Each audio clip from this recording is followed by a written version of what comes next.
Greetings. Welcome to the world of Winternacht. Chapter 3, Book 2, Tale of Cybil's Spear, our actual play, D&D 5e game. I'm Silver, as always. I'll be your storyteller this evening, and with me are our players, Jeff, AJ, Conrad, Ernie, and Dustin. For those of you tuning in for the first time, or if you've missed a session, we'd like to encourage you to check out our previous sessions, which you can find on YouTube at the link in the About section of our Twitch channel. I'd also like to direct you to our Discord server to join our community and interact with us, which is also in the About section of the Twitch channel.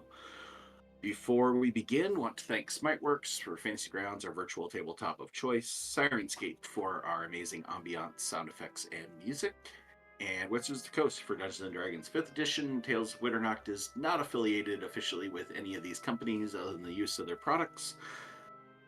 And that brings us to previously on the Tale of Cybil's Spear. Party enjoyed the Life Day festivities. Happy Life Day, everybody. Some a bit more than others, and most eventually retired for the evening. Xedre kept watch over Alfred through the wee hours as Silenus kept Aurora's vigil until dawn. Rather than retire for some much-needed rest, Silenus headed off to the Temple of Aurora, where he was almost ran over by a carriage and its bumbling driver. After composing himself and preparing to forget the whole encounter, the passenger disembarked and headed into the temple ahead of him. A female satyr dressed in fine silks dyed in the colors of Kiesel's homeland, Telluria, and emblazoned with the sun of Aurora on her back. And our story resumes there, outside the Temple of Aurora, in the light district of Six Bells.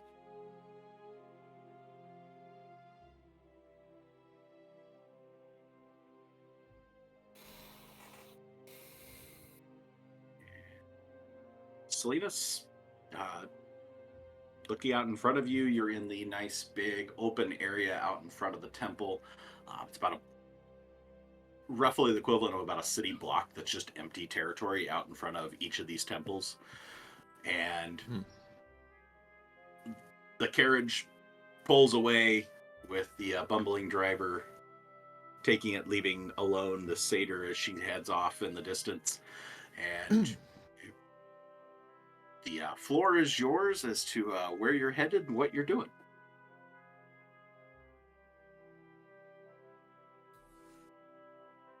I'm going to head up to the temple doors and head inside. I'd like to just keep a general eye, a non-suspicious eye on kind of what direction this satyr woman is going. As you enter into the temple proper, it's a pretty sparse crowd in here compared to prior visits. Not too many people, a few taking up positions at little places to kneel and pray, some just reading through some different books, presumably different works written by individuals that are also followers of Aurora. And the satyr in particular heads off towards the front of the temple, the worship area of the temple, and takes a seat at a bench at the front of the temple and sits down to what appears to be pray. Okay. As I kind of pass by, I'm going to... I assume by this point I kind of know where I can usually find Sosi. Yeah. Actually, as you're making your way in that direction towards the office type area and the more residence areas that are off away from the main worship area, you actually catch sight of Sosi. She looks very drained, very tired. The presumably has probably taken the same late night vigil that you did, and doesn't immediately seem to notice you as she's going about like picking some things up, cleaning a few things, not like housekeeping type cleaning. She's not out there with a broom sweeping up. Just a matter of she's like picking up odds and ends, some worship books that have been laying on benches, and kind of just tidying some things up for the day. Um, yeah, so I'll kind of pick up my pace a little bit, head in her direction, and say, "Good morning, Lucy." Oh, good morning to you too. Uh, hope you had a pleasant life day. Yes, in the long night. Yeah, this is a bit worse for wear myself. Just trying to take care of a few things and then get some much needed rest before evening prayers. So, Yes, I wanted to catch you, or I knew you knew you'd probably still be up at this point. Before you presumably went to bed, as am I. Um, yeah, did you um, need something? well, I haven't gotten a chance to really talk since I got back from Brawl, and I wanted to kind of discuss a couple of things with you. Yeah, I suppose I could spare a few moments. Do you want to go somewhere more private or just sit here? She kind of just motions that there's not a whole lot of people in this particular area of the worship area. Or, um, I'll go ahead and take a seat with her then. So, what's on your mind? Something happened? Something, things been going Well, well, progressing?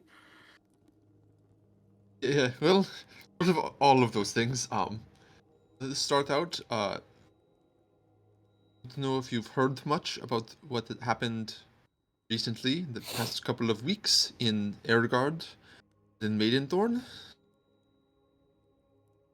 but not. I thought the church might want an account of that. I mean, I heard some things about some attack on Airguard that was put down. Uh, Nothing in regards to anything beyond that. Were you saying you were like involved, or were you there, or Y- Yes, I was there, and more specifically, the attack was a necromancer and an army of undead. oh, that's disturbing. Do you and your friends all made it out all right? Uh, they're all fine, but this is sort of the second, um, the second necromantic activity there has been in the in that part of Barol in a couple of months, which is a little bit concerning. Any necromancer activity is a bit disturbing to the church, obviously. Um, and yeah, I guess yeah, you had mentioned something up in the northern parts of Baral before Hmm. you came here. Yes, near that temple I had told you about. Yes, I haven't heard anything as to any expeditions have been sent out or any Mhm. activity from the temple itself on that, but that's a little bit above my control. How's things with relationship with the goddess? Well, yeah, that is the other part. It feels like there hasn't been any progress. Just there feels like nothing has changed with like connection or relationship wise. Been Have you trying, tried all those but things that we talked about, the prayer book and all those? mm, Hmm. Um, she kind of just like scans the room quickly, just looking, doesn't see anybody in the vicinity. Just,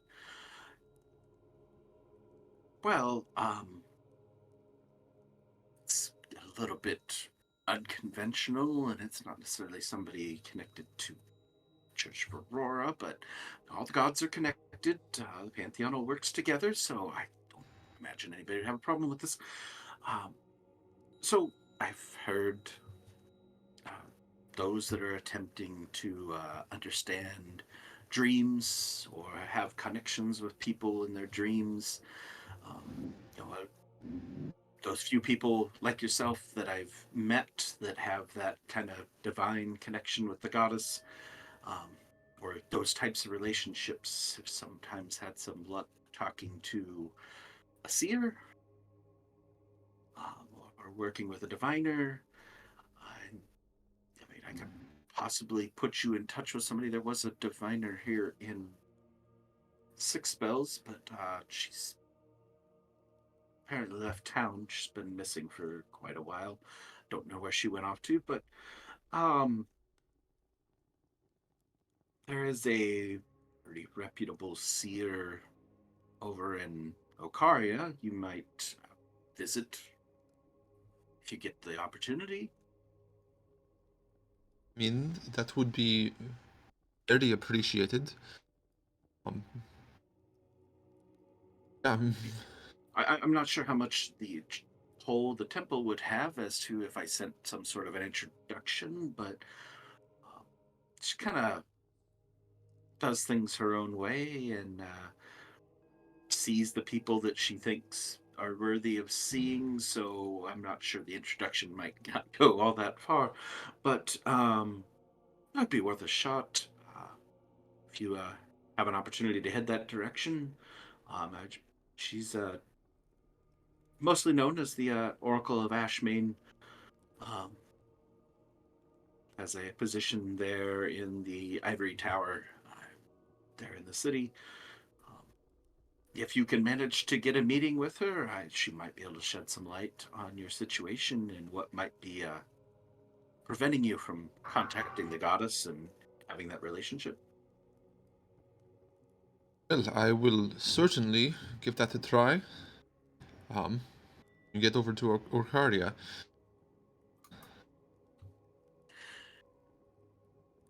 Well, good. Hopefully that should solve some of your problems. Honestly, thought those other things might work, but uh, good luck with that. Sorry, I see one of my superiors is motioning for me to get back to Sure, things.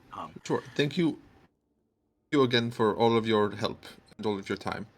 Um, Oh, I think not a problem. there's just one Always more happy to thing. help another child of Aurora. Oh, certainly. Thank you.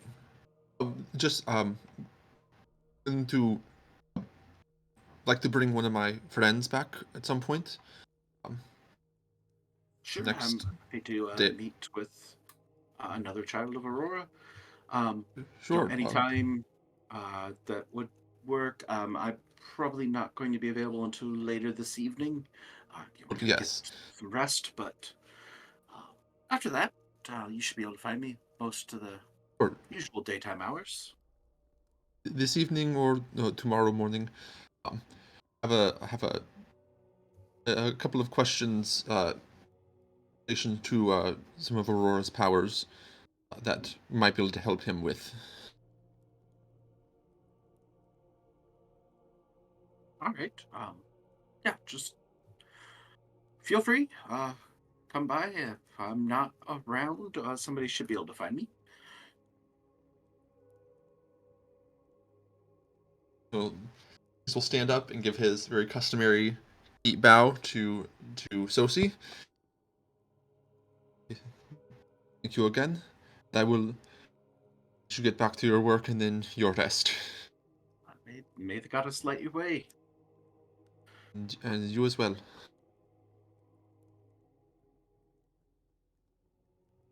All right. As you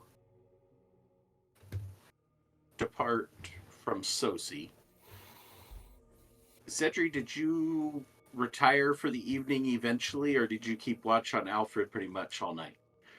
Uh, Zedri would have probably fallen asleep slumped in the chair over by the window, because between watching Alfred and just seeing Silenus kind of down by the fire, it probably wasn't comfortable, and he probably has a crick in his neck at this point. Were you attempting to stay awake?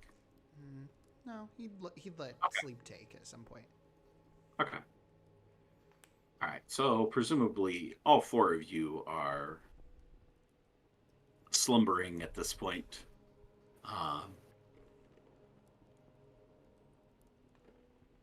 Why don't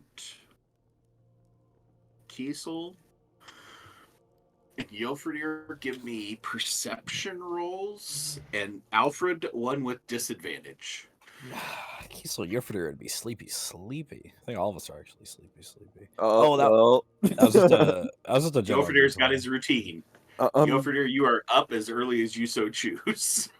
I'm up at my usual time, still half drunk, but I'm still gonna go work out.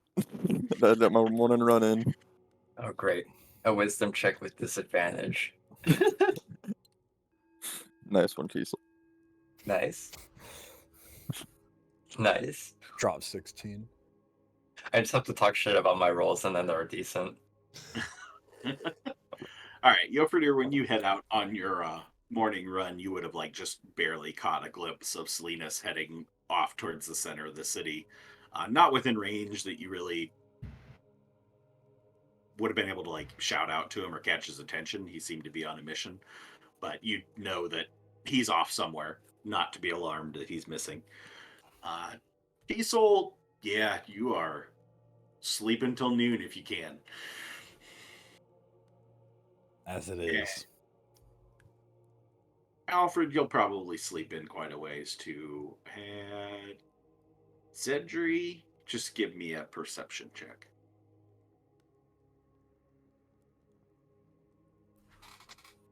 Actually, you know what? Since I gave the two drunks but not passed out guys straight checks, you can have an advantage one. Thank you, kind and benevolent DM. Gotta be better than a well, oh my god! It is! Well, it's better.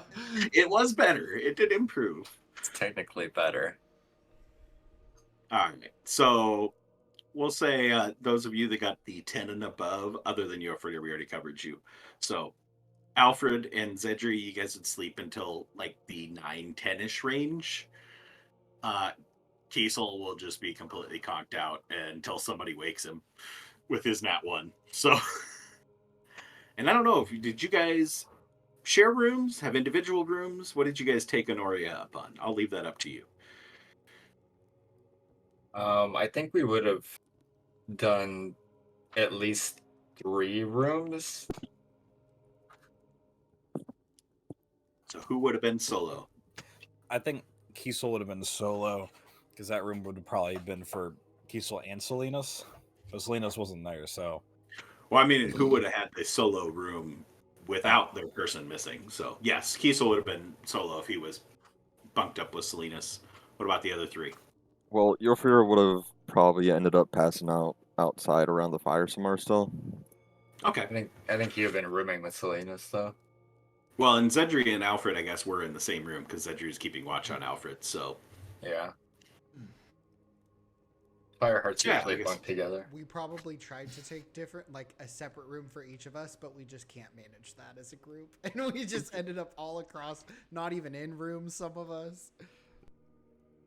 I would imagine that while you had free rooms that you knew you were free, you probably did take individual rooms. Then when it was you were going to have to pay for them and you saw what the price tag was, probably bunked up. So now you did get those rooms comped due to Alfred's lovely negotiating with Honoria about whether she'd share the prize money. So you don't have to pay that bill, but it was a pretty steep bill. So, Silenus, anything else at the temple?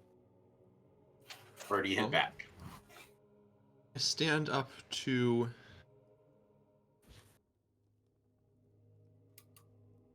actually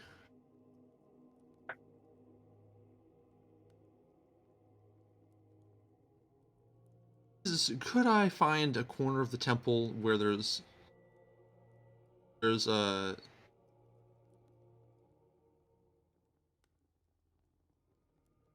doesn't really appear to be anyone anywhere in there. Kind of like a little isolated corner. Yeah, the temple's fairly vacant at this point. Basic presumption would be, well, you stayed up all night because that's what Aurora followers in your family did. Mhm. Probably everybody else does the same thing because, that's the usual reaction that most people have is everybody else acts the same way as me. I'm not the weird one, right?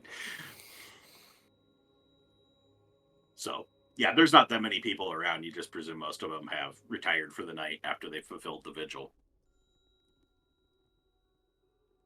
In that case, I'd like to find a little corner and use Disguise Self. Okay. Turn into that um,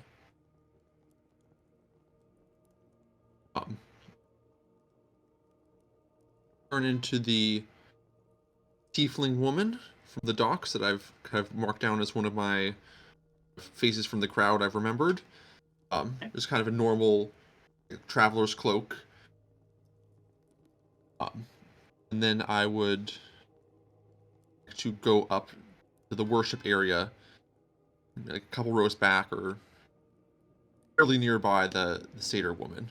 Just kind of All right, be give me there a and kind of stealth check with advantage for your going into the disguise self. Trying to do that nonchalantly in a corner.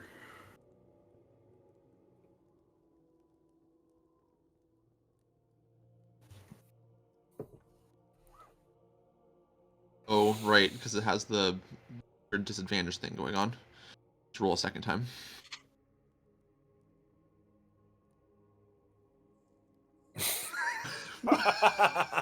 What? What are the odds? Victory I is guess that I'm- Oh, you. that's right. Yeah, because your point of exhaustion. Two difference. Yeah. Yeah, so oh, you'd it's be, from my exhaustion. yeah, your point of exhaustion's giving you the disadvantage. Oh. So, yeah, so you'd have a I six. thought that was the weird armor thing going on.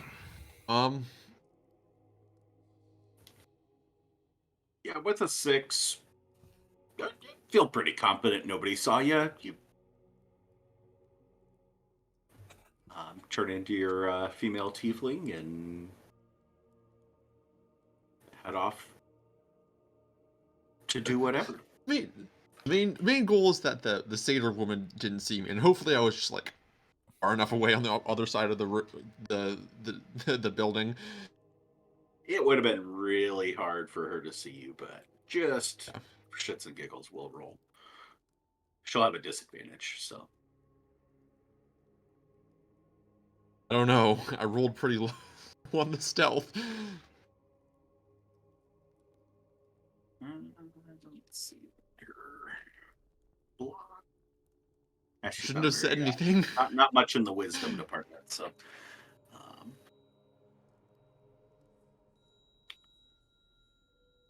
Doesn't seem to have noticed you. Her back stayed turned the whole time. Yeah, so I'm just gonna come over. If I don't know if they're people are kneeling or sitting or whatever, just kind of also do that and just very subtly try to keep an eye on what she's doing. Just kind of see. Okay. Give me a perception check.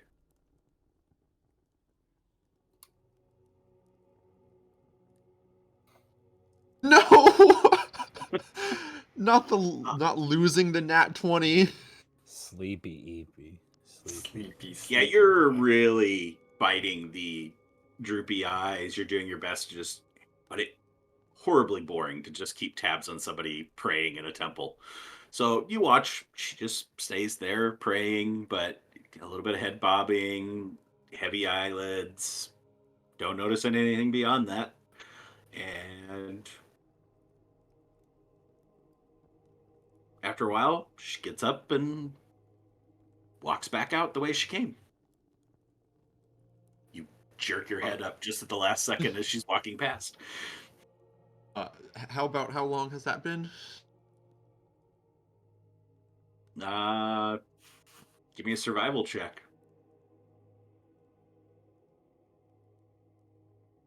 goodness. Oh, Okay, that's that's pretty That's good. pretty solid. Pretty solid. I figure at most 10 minutes. Oh, okay.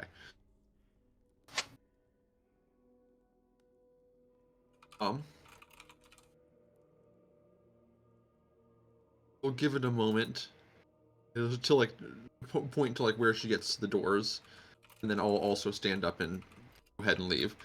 Just check to see if she's being uh she's being like picked up by the carriage again, basically. Yeah, you get out onto the main concourse there, that big open area, and see the carriage off in the distance, and she's kind of just hurrying her way over there. Little clip clop of the hooves on the floor or on the stones, and she motions something. She's too far off to really pick up what she's saying, but she motions something to the driver and gets in the carriage and pulls away, heading off to the north. Further north. Okay.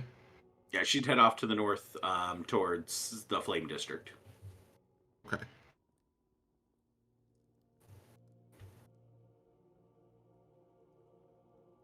Okay, yeah, I would probably just head back to the inn.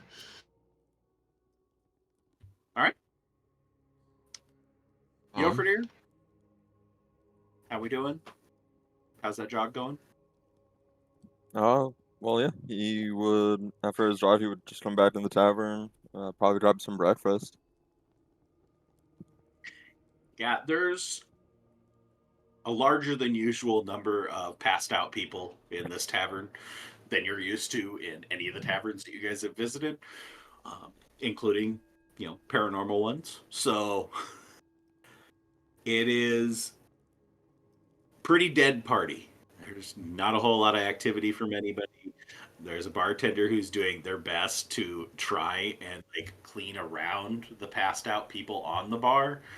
And I don't mean like people laying on the bar, just like the tipped over next to your cups, and a couple waitresses moving around. They all seem thoroughly exhausted. You notice you didn't really see the waitresses last night because of the crowd and how packed it was in there. Trying to pick out waitresses was pretty impossible, but now you're able to see that you have these individuals that are dressed same as they are dressed in the casino. So you have these nice yellow tops with a blue sash around the waist, blue short pants, and going around, but they all look like they probably all worked the night shift or have just come in after staying up all night partying for Life Day, that nobody's in good shape. They're doing their best to kind of clean up and stuff. One of them comes over towards you, like, "You need something? Just You good?" something to eat and drink. "Oh, Don't try to do anything special or crazy. yeah, I'll find something." She heads off into the kitchens. You get back from your jog. Say, sitting there for a while, Silenus would return. Uh, how long is the walk back from the temple? You're going all the way across the Light District, way across the Shadow District. And if you don't use the cut through and have to go through each of the little gates to get over there, oh, I'd say you're probably a good 45 minutes. Okay. Yeah, so at that point, I probably would have taken a moment to drop the disguise self then before heading off on my return trip.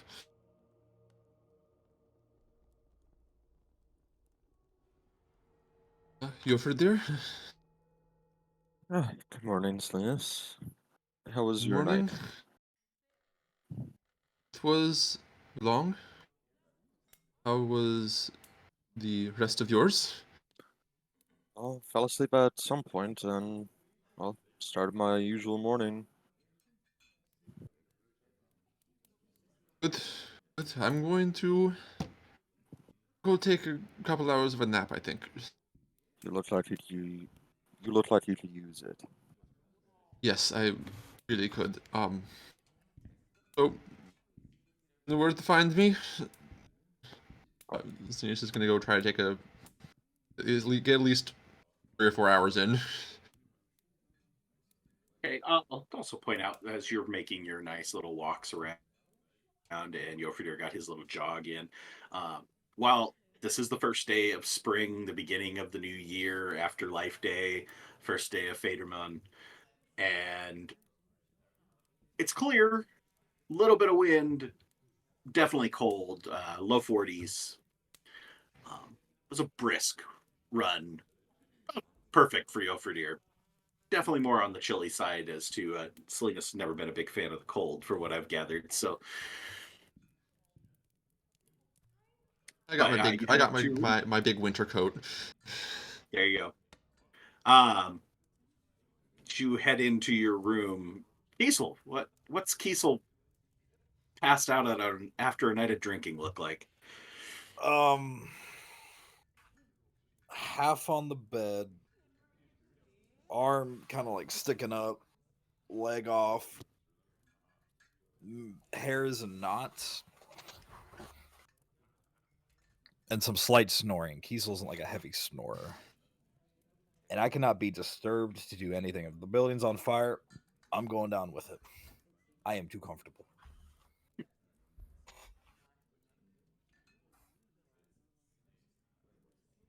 Yes. So Kiesel appears dead to the world. He's alive, but he is definitely out of it. Silenus, you head in, grab your nap. Mm-hmm. We'll probably wake up about the same time Kiesel does. At some point in time, somebody will get worried. Yofridir, you brought some pretty simple food, nothing really exciting. A little bit of porridge, some nice fruit, sliced fruit, and eventually, Alfred and Xedre start waking up.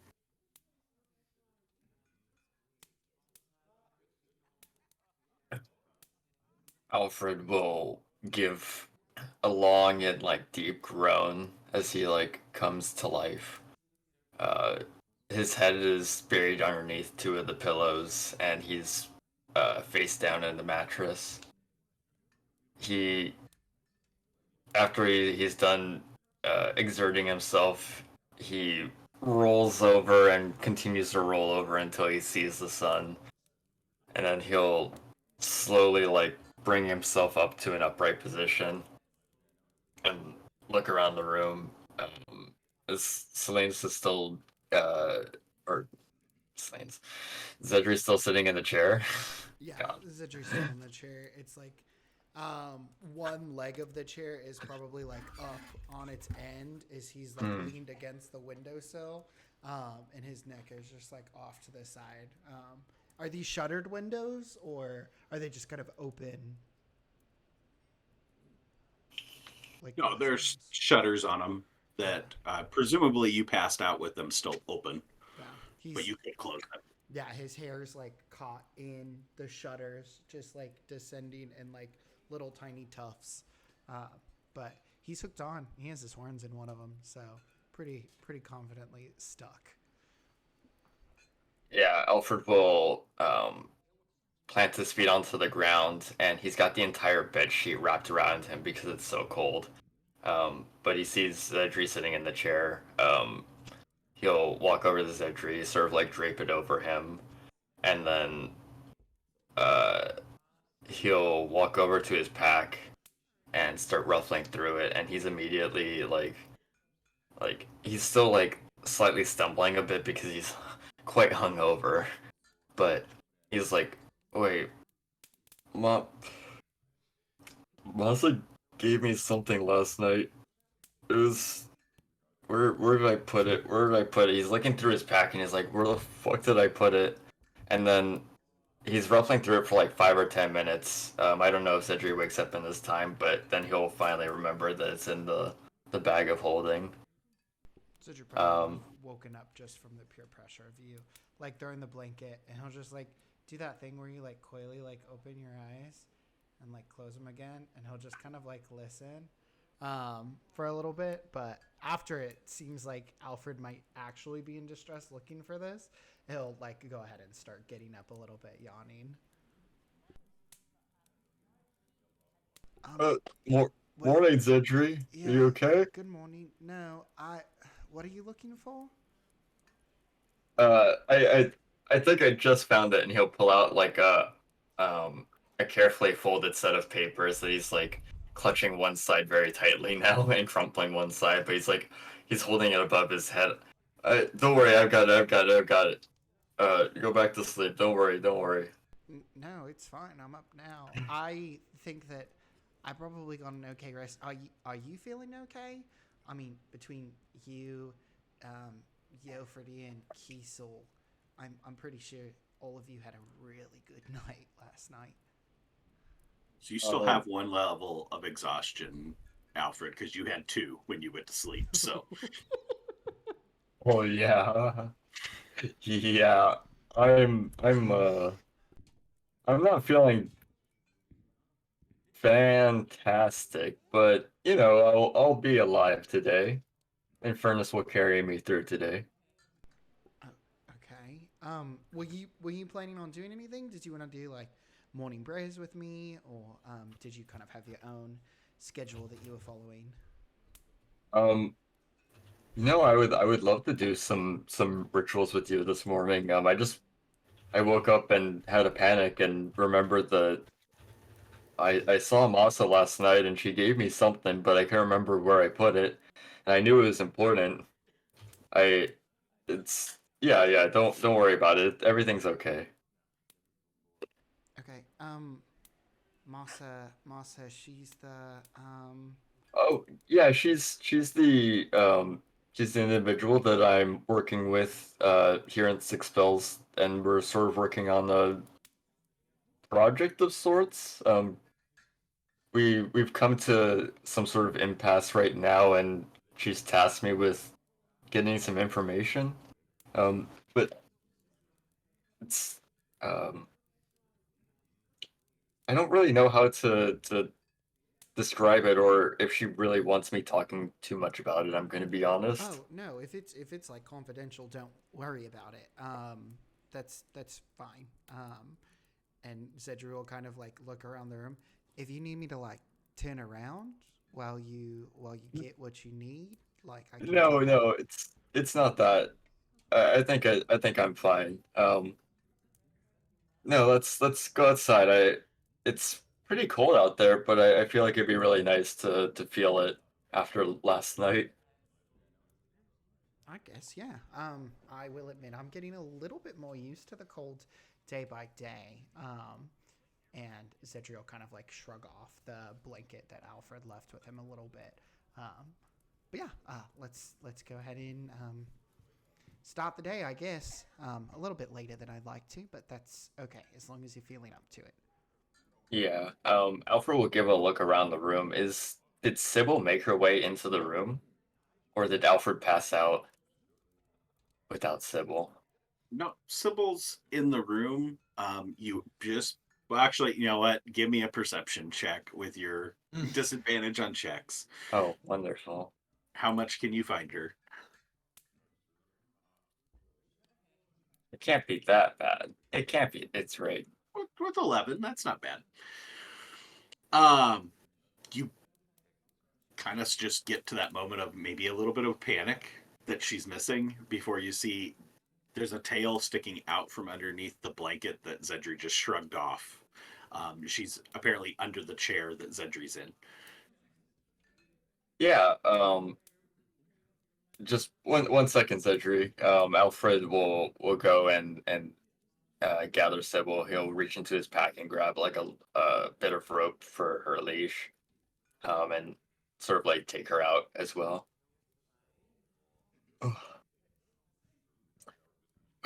We should probably get something for everyone to eat, right? Or do you want to do something in the morning first and then we can eat? Yeah, no, we can get food. It's just I'm a little bit worried because I don't know if we're gonna be exactly bankrolled anymore by Honoria. We kind of have to like buy our own stuff now, right? Yeah, I think she's kicking us out today. I think we're on our own. Right, and maybe we could get one more meal just for everybody. But then we probably shouldn't overstay our welcome. Yeah, it's a continental breakfast. Okay. It's on the continent. It's just the city. It's okay. And so she's just gonna like walk out, questioning existence. Alfred will take Cybil and follow behind. All right, Yofridir, are you staying in the tavern proper, just waiting for your rest of your party to wake up, or do you go do anything? No, I'd still stay in the tavern area after eating. He'd be sitting there. Once Alfred and Xedre come down, he'd probably be sitting there writing on some paper. He'd watch as slowly people would actually wake up, drag themselves out of the tavern, and leave. So it's thinned out a little bit. Still some very tired bartenders, waitresses. Not a whole lot of liveliness in the tavern as the two of you make your way down. Good morning, Anthony. Good morning, Alfred. Xedre. How was your night? I'm awake. I made it. Did you have fun? Ah, it was a great time. I fell asleep outside at some point. Woke up this morning and, well, did my usual routine. You Oh, woke up Matt. at the crack of dawn after all of that. I have like an internal alarm clock, it seems. Wow, that's impressive. Yeah, that is quite impressive. Um, Did see Silenus coming back from somewhere as well. He didn't seem to have slept the whole night, so he's taking a quick nap right now. have you seen Kiesel? I have not seen Kiesel yet, no. Besides Silenus, you're the only two. Okay, maybe we should get some breakfast and then figure out what happened to Kiesel. Hopefully Well, he's not also outside somewhere. I doubt it. If Silenus didn't sleep all night long, then that probably means that Kiesel is still sleeping. They kind of work on like the opposite side of the spectrum, right? They're like a little Oh, duo. I didn't see Kiesel outside, so most likely he's up in the room still. If he made it to his room, that one we're gonna have to check on. You didn't see him in the hallway coming down, did you? No. No. Hallway was surprisingly clear given the number of people passed out in the tavern. That can wait after a coffee. I'm sure he's fine.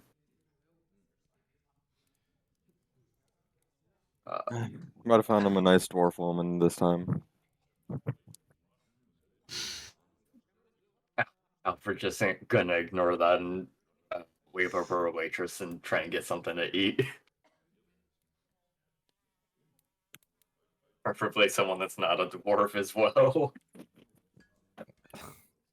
You don't want Kiesel to come down. I'll tell you that.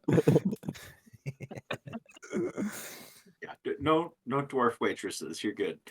Heard. Yeah, we know those dwarves got a thing for Kiesel, so he might have not realized. Yeah, getting a little breakfast for everyone, getting something for Cybil, and then I feel like afterwards, uh, we'll make our way over and see if Kiesel's in his room, the room that he should have been in at least. You're all treated to some food. They ask you about paying the bill. I'll hand them 2 or 3 gold pieces or however much. Because that's just for the food right now, right? Yeah, she was just collecting for the food. Okay, yeah, I'm gonna hand her 3 gold pieces and be like, just don't worry about it. All right.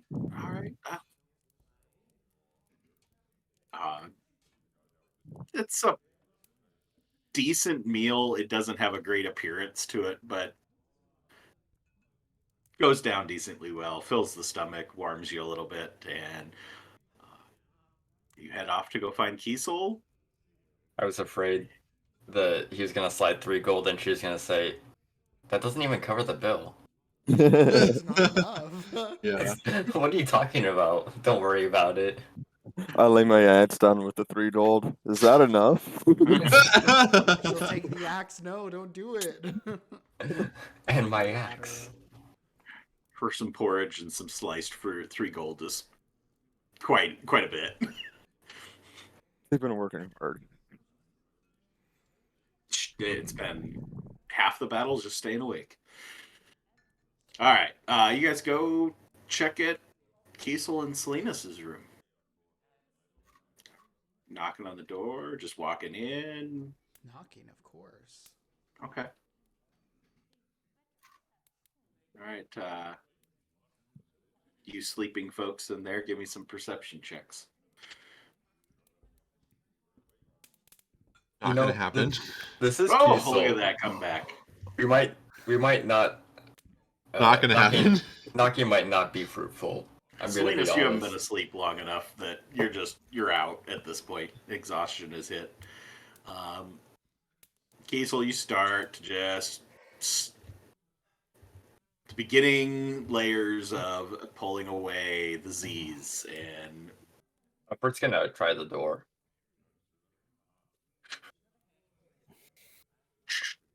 Is it Yes, open? Silenus was awake enough to remember to lock the door when he came in.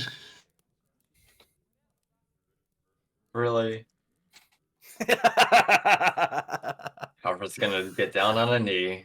Gonna pick the lock. Xedre will turn like his back facing Alfred just to kind of like watch a little bit and be like, "Okay, I didn't think we were gonna be like breaking into the room or anything. Please don't mess up the locks. I really don't want to have to owe anything." It's fine. It's just a simple lock. Like, how bad could it be? give me a Thieves Tools check there, Alfred. I hope it zaps your ass. I It's hope disadvantage on it too. I saw an 11. It's a DC 10. Come on, right? Almost there. Nope. Slips doesn't go. Oh, God. Alfred's just gonna like slap his face. Maybe I had too much to drink last night. I can't move my fingers the right way. Do you want me to try it? Sure, if you want to. Okay. Xedre will. How Do you have Alfred will any swap. knowledge of Thieves Tools? Nope. All right. Well, you get a disadvantage Dex check. Then. Xedre is going to like kind of look at them and be like, "These are like really, really brittle. I thought the point was they were supposed to be like, okay." And he's gonna go ahead and kind of like heat up his hands a little bit, so that the metal heats up just the slightest bit. It's not gonna like melt molten or anything. But disadvantage Dex check. Oh, jeez. Yep. I'll let you use sleight of hand if you have sleight of hand proficiency. Well, hey. Oh. I don't have sleight of hand proficiency. But All right. Well, we'll stick with the Dex check. So.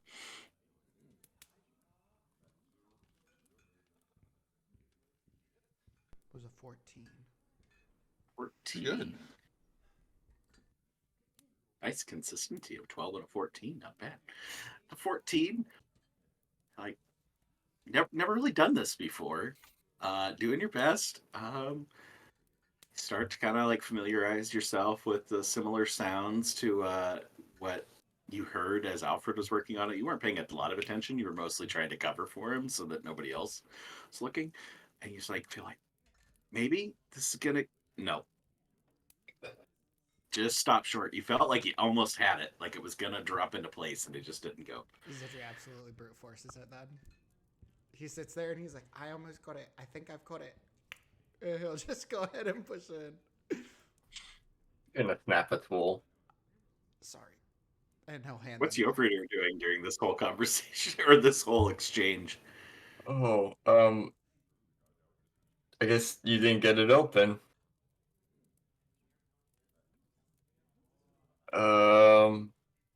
Well, Alfred's just gonna start knocking on the door just repeatedly. He's just gonna keep on.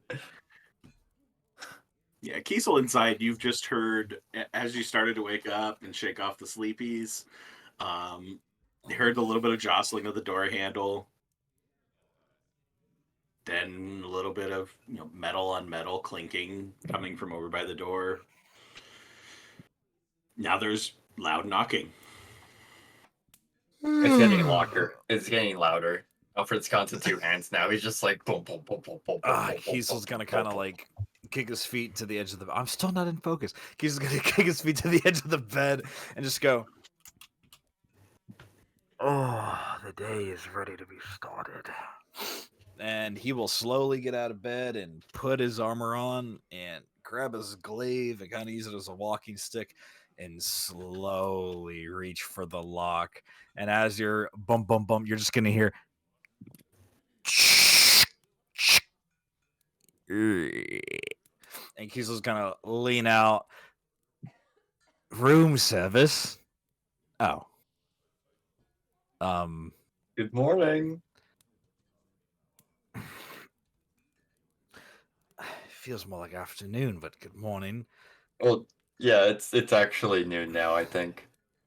What a good sleep. I'm glad that you at least feel rested. Oh, yeah. I didn't go nearly as crazy as some of you other lot. Is Silenus in there with you too? Ah, I guess he is. He wasn't there when I went to sleep, but he was there when I woke up, so. He just went to bed probably about an hour ago. Oh, and you're knocking that loud. Come on. We admit that he's notoriously the heaviest sleeper out of all of us. Yeah, only you give him a run for his money. Nah, maybe. So do we have an agenda, an objective? I'll kind of squeeze out of the door so I can close it to give Silenus a closed environment to sleep in. I mean, if it's noon, and he's probably been asleep for a few hours now, like 3 to 4 hours. Yeah, it's late morning. It's not quite to noon yet. We're talking like 10 o'clock. Okay. Well, we do have a house to look at, I believe, but may wait for Salinas for that.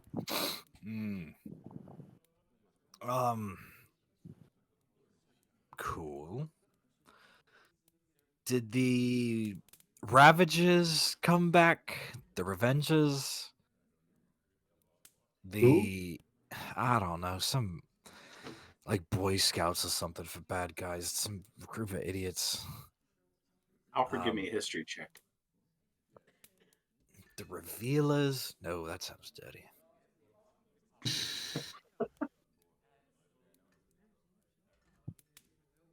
Bellins, was that it? The Reposters. Posters. That sounds cool. The Revenges? Anyway, Are they yeah. from Tokyo? Recall that there was an altercation, but not the name. Alfred. We haven't had anyone approach us this morning, so far at least. Oh, good. Okay, well, I guess we could maybe get some breakfast, maybe some beans and bacon or something, and get a move on with the day. Get a game plan. Look at some real estate. Do we need to talk to like an agent, or could we handle that ourselves? Well, I believe Noria was the one that found these for us. Maybe we just go talk to her about it. Oh, thank you. Someone to point us in a direction. Someone to tell me what to do. Okay. Then yeah. So we can let Selena sleep a little bit, get some food, save him some food, wake him up. We can maybe reheat it if it's on like a metal pan.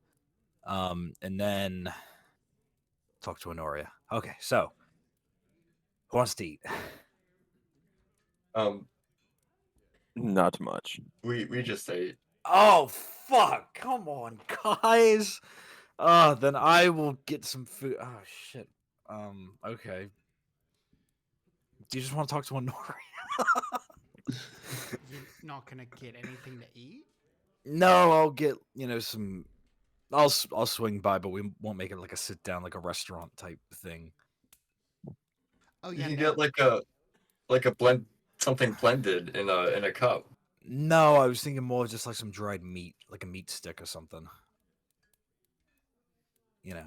But yeah, no, let's make our way. And Keys will kind of motion to start walking in that direction. Follow. All right. Yeah. All right. You ever You heard all, of it? everybody heading downstairs except for Selena still passed out. It's 2 points for how he's got to need that sleep.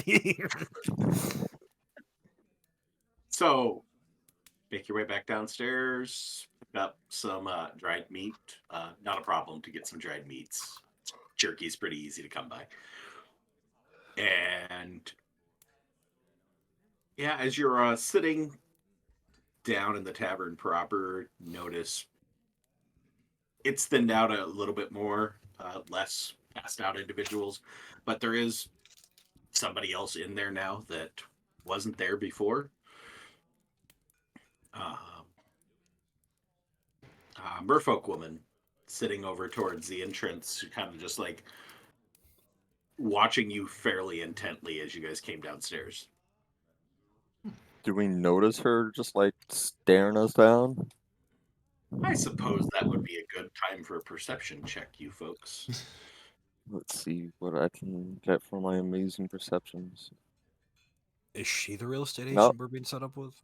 Bet to my normal perceptions. Ooh.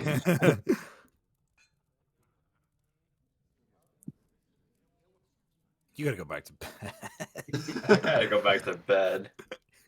Kiesel, Yofridir, Xedre, you all notice that this person's like staring over at you. Xedre, it's like she doesn't stop staring over at you as you guys get downstairs. As Kiesel goes and grabs his, makes his order at the bar, gets his food. She just continues to watch you. Doesn't look, with a 19, you don't pick up any vibes that she's like means you any harm or is looking at you in any sort of sinister way. She doesn't look like Revenger or whatever name she's going by today. Just inappropriately staring, we'll put it that way. Well, Xedre will go ahead and just cordially like look over and just wave, "Good morning," just like real, totally like breaking the silence of this like length of space between us and this merfolk. She'll wave over and she gets up and immediately comes walking over. Oh, A who is this? little bit of a air to her of I'm really important. And she gets over to the table. Kiesel halfway into his stick of jerky. You're have to speed it up a little bit. You're not halfway through, so. You're not with the Beckoners, are you? Oh, not too bad. There we go. She just comes over to the table.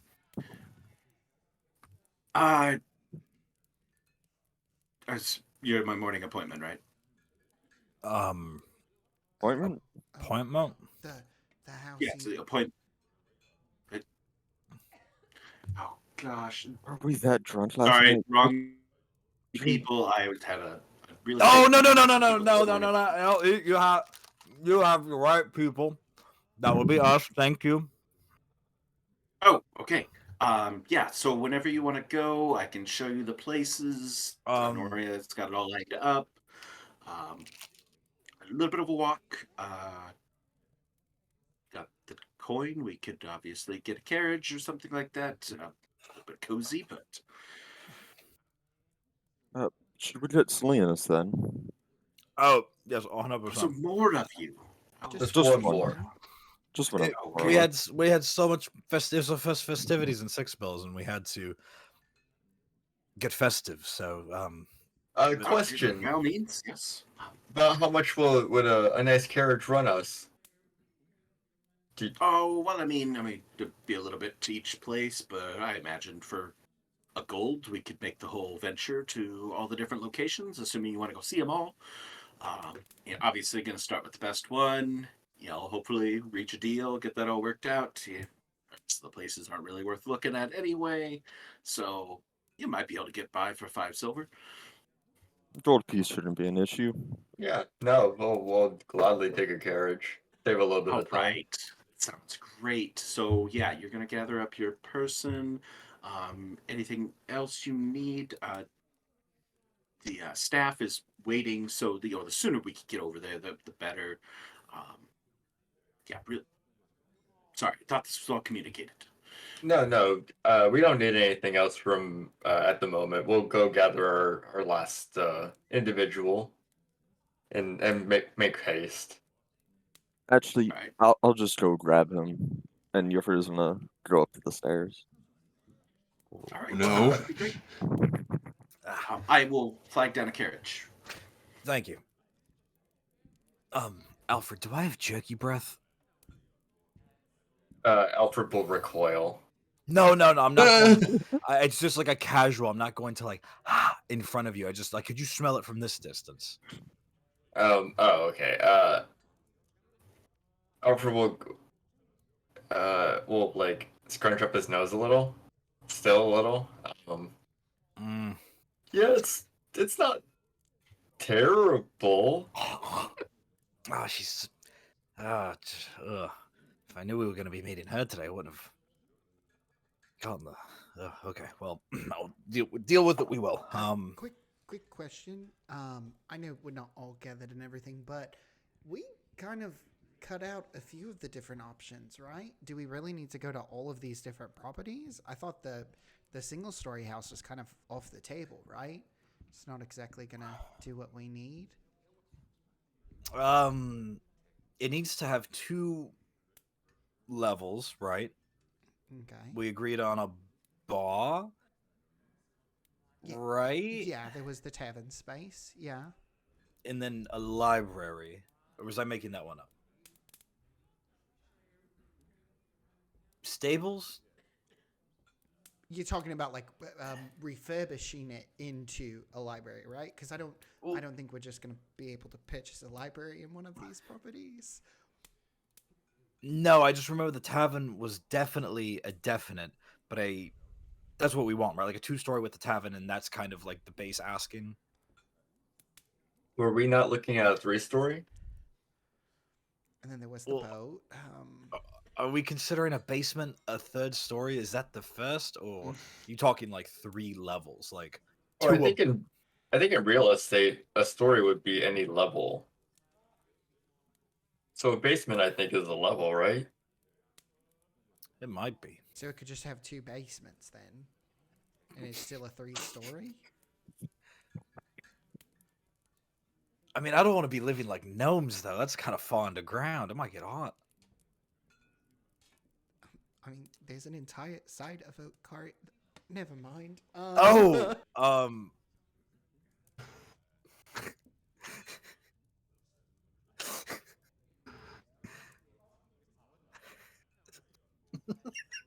how deep can we go on the island? Can we go underneath the island? Like how far are we? Would we hit a point where it's just water, though? Like, would we penetrate the island into the ocean underneath? Would the island sink then? That's what I'm worried about. It's like unplugging a bath. I don't know if I want to go that low. I think I want to go higher. Thank goodness you're back, Yofred. Yeah, you're back. I'm just at Silenus in my arms with all his Yeah, what does Yofredir do? Yeah, no, I just come Silenus? scoop you up, blanket and all your stuff, and carry you downstairs. Oh no. Yeah, I just stoop you up. All right, Silenus, give me a perception check with advantage to negate your disadvantage. Okay.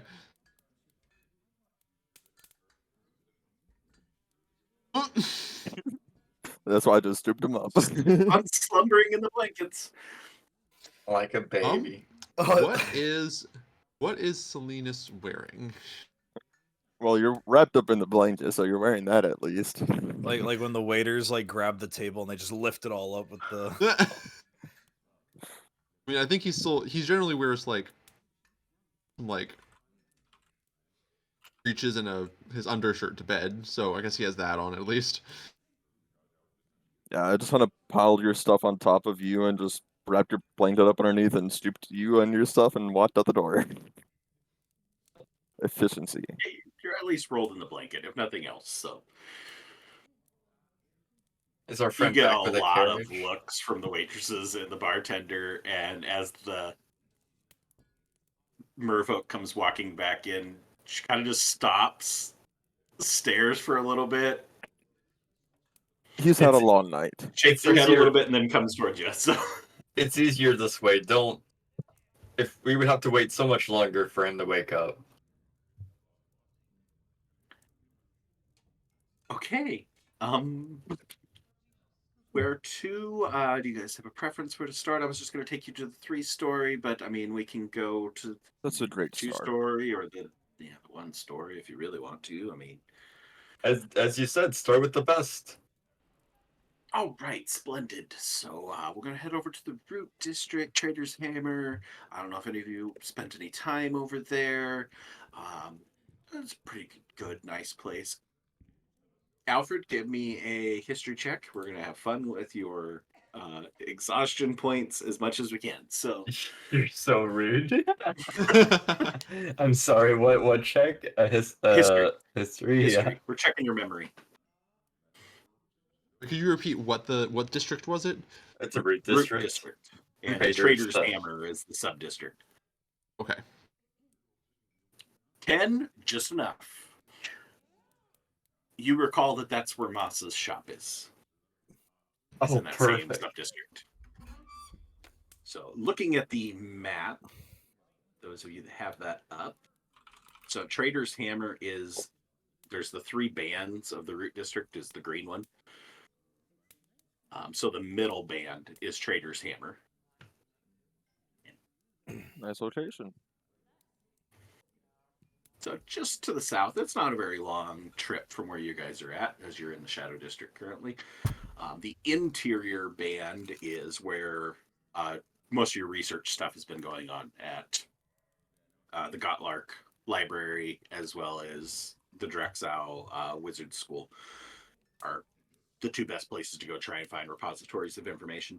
I haven't spent a ton of time in Trader's Hammer, although you guys, I believe the majority of the party did go to Masa's shop the first time. It just turned into a private one-on-one between Alfred and Masa that turned into, I believe, a few jokes at Alfred's expense about his new girlfriend at one point. But I don't recall making those jokes, but if I did, I did.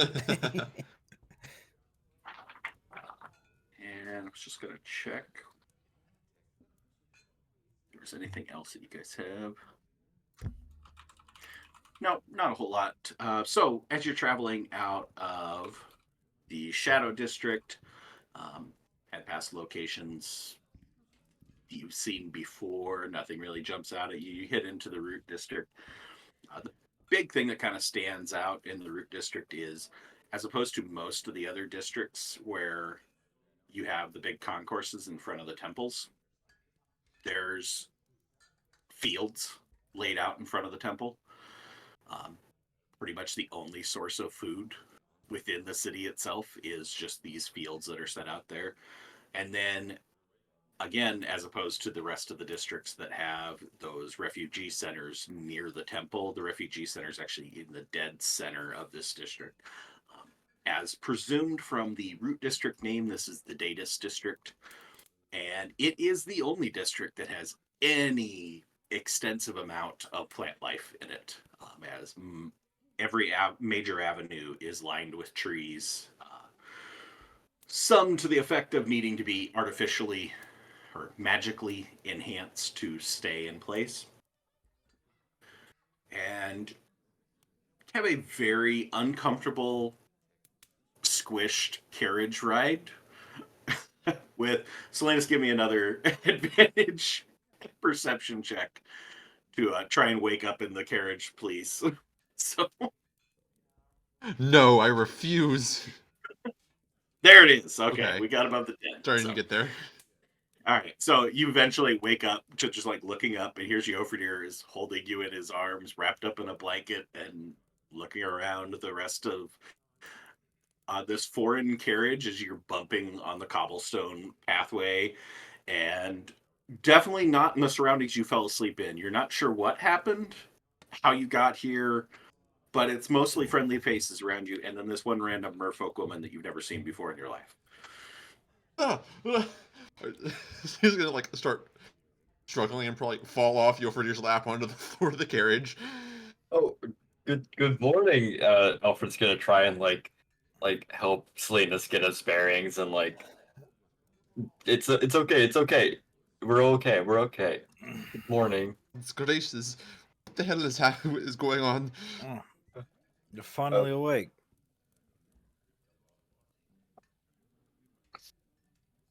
We were being. Is no one going to tell me what is going on? We were being escorted around by. I'm so very sorry. We never actually got your name. My name's Xedre. Members Cybil Spear. Pleasure to meet you. Holds her hand out, the whole kiss the hand type look. Oh, yeah. Xedre has to shift from handshake to. Yes, I'm Nasia, and yes, I'm just going to do a little bit of real estate shopping. Sorry for the alarming. I was a little bit alarmed when they brought you out in the blanket, but they said everything was okay, that it worked better. We're just going to head on down the road here a little bit. It's just up ahead. It won't be very long. Hopefully this isn't horribly unpleasant for everybody. All right, yes. not unpleasant. Sounds good. Okay, so, yeah. She reaches her hand out the window to like snap her fingers at the driver of the carriage. All right, we're at our stop, and opens the door. Despite her kind of lofty, almost pseudo nobility kind of feel air to her, she does hold the door open for everybody as you each get out, and watches the wagon just like shifts up once everybody's finally out.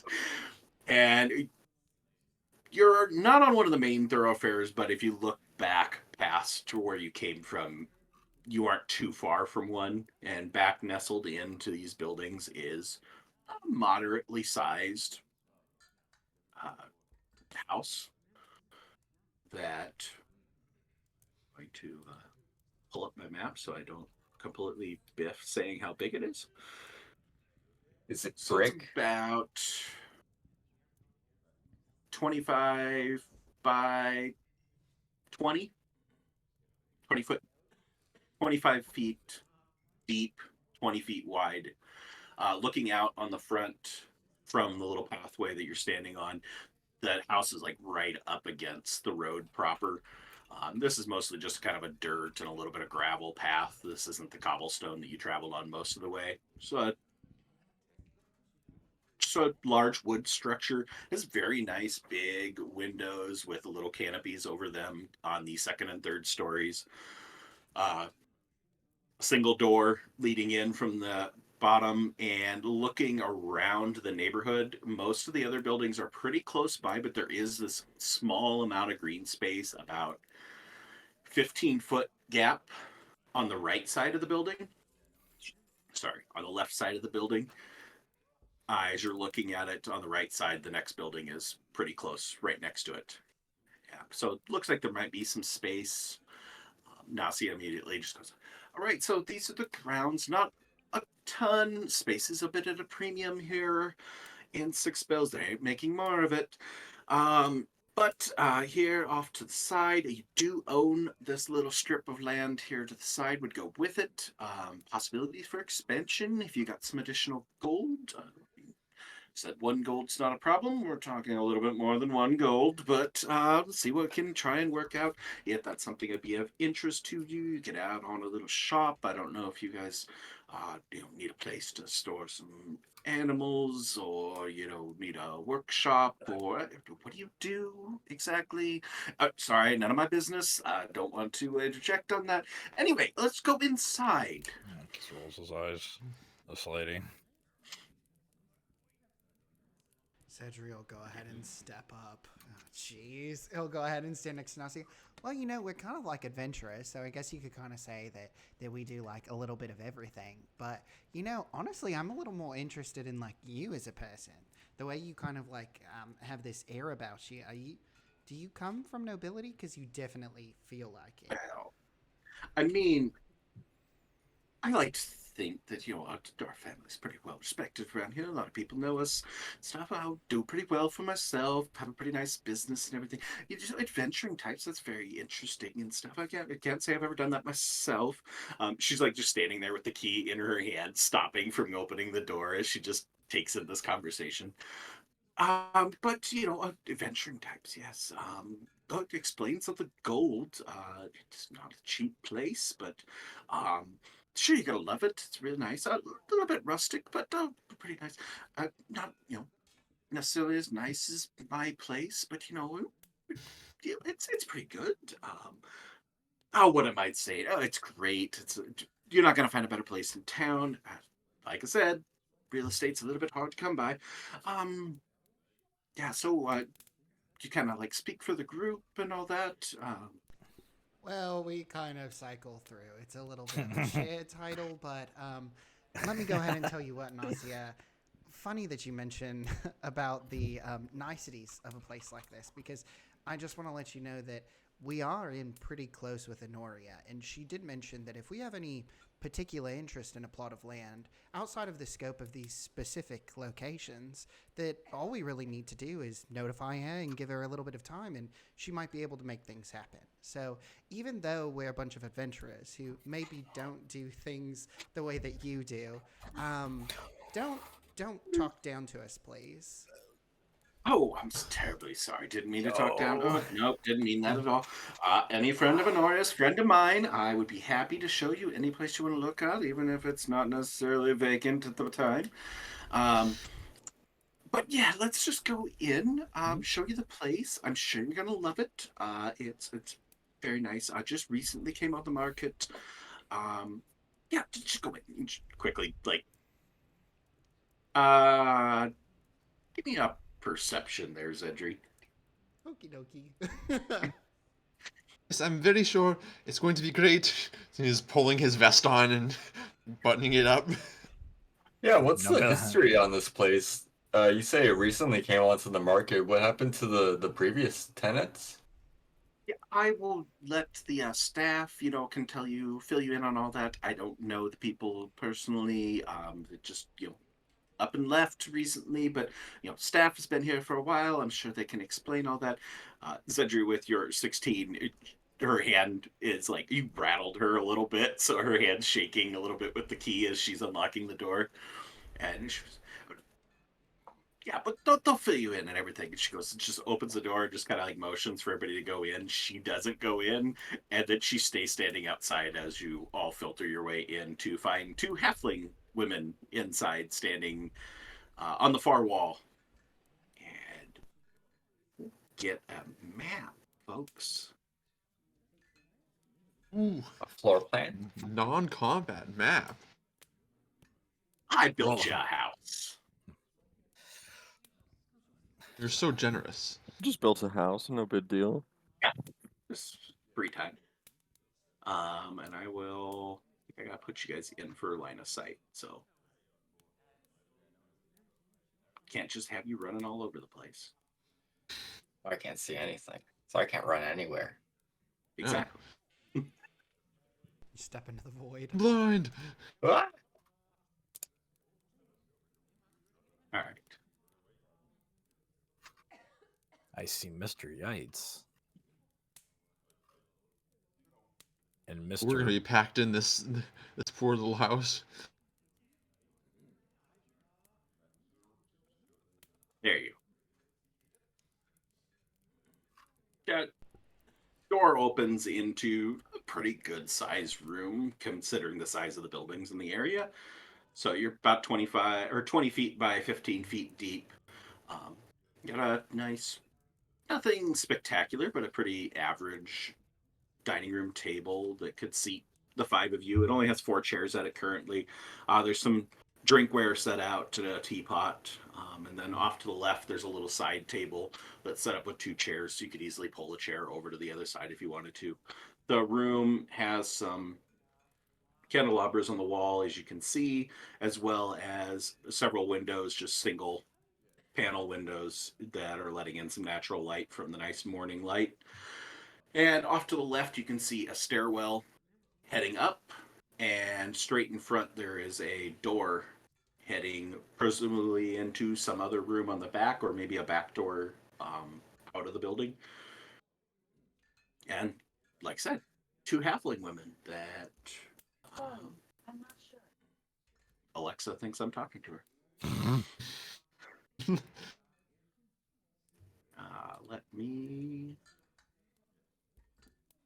pull up the halfling women here.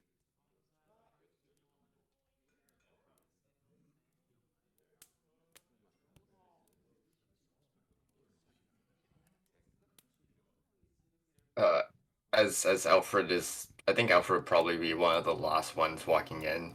He'll turn around and say, "Are you not going to join us for the rest of the house, or?"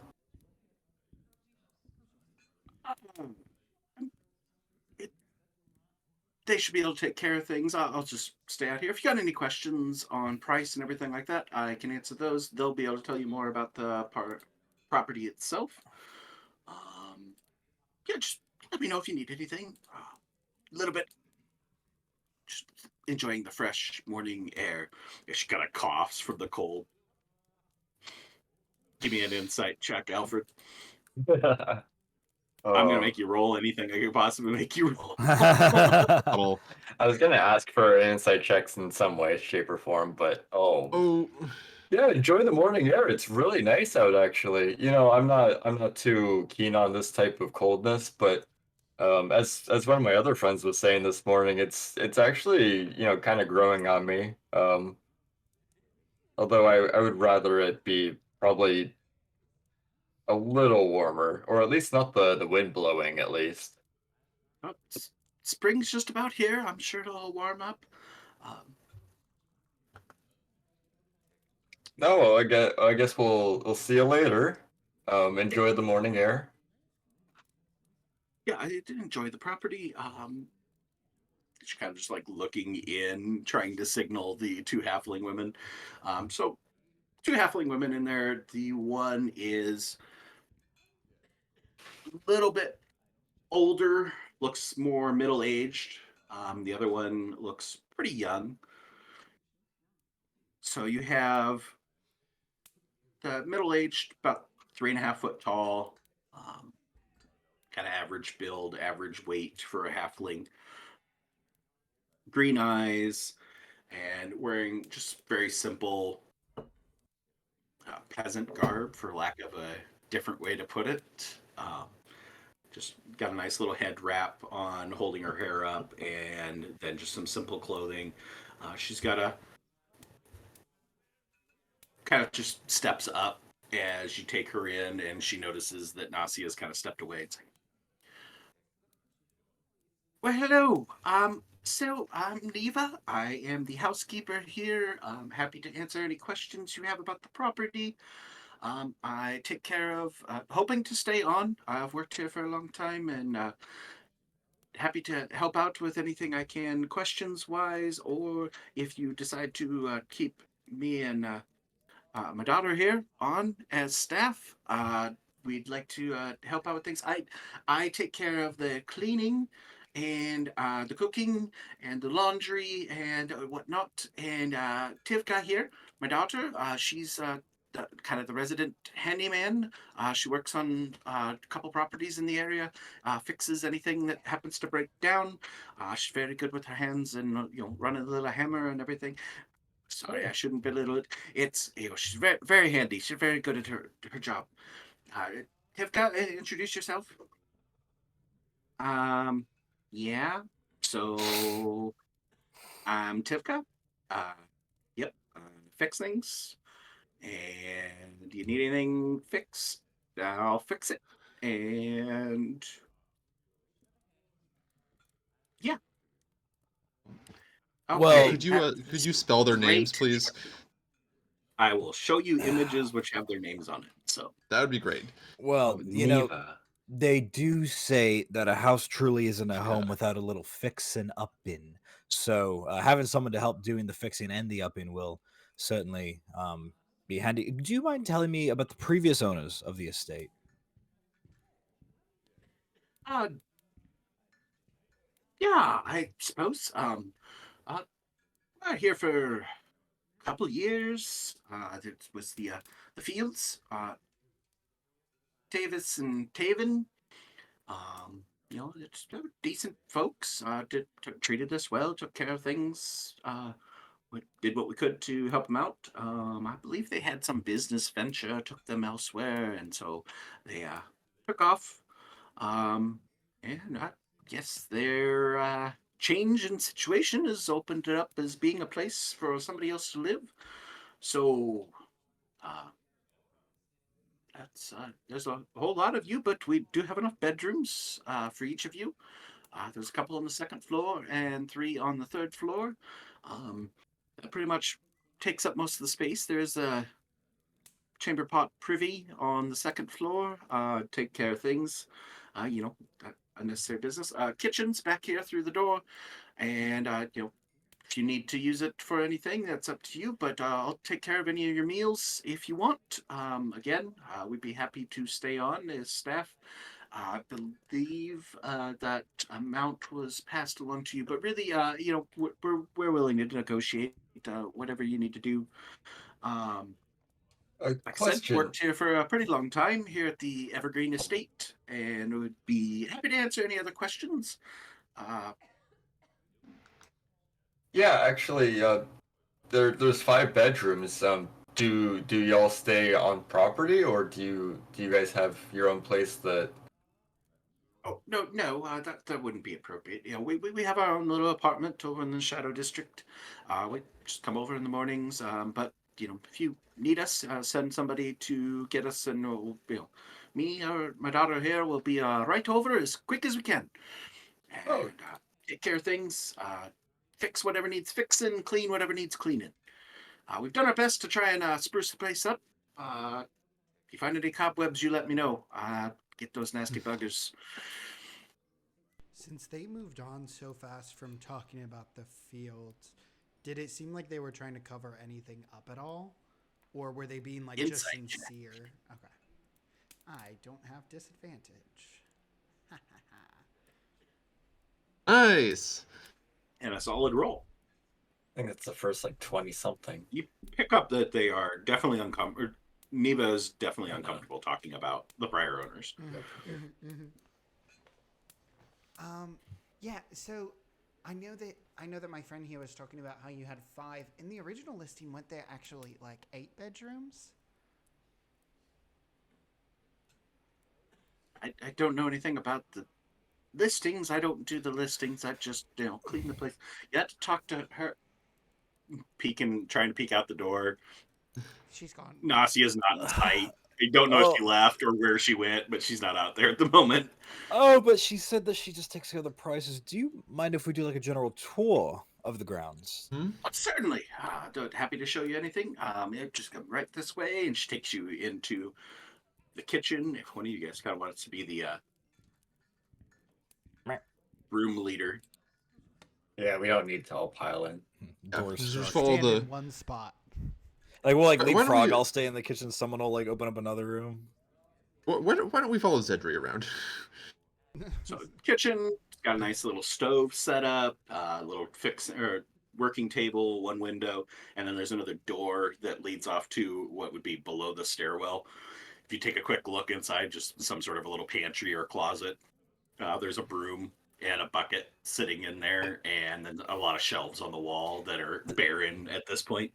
Does it seem a little small? The pantry or the house? Everything. Walk-in pantry, please.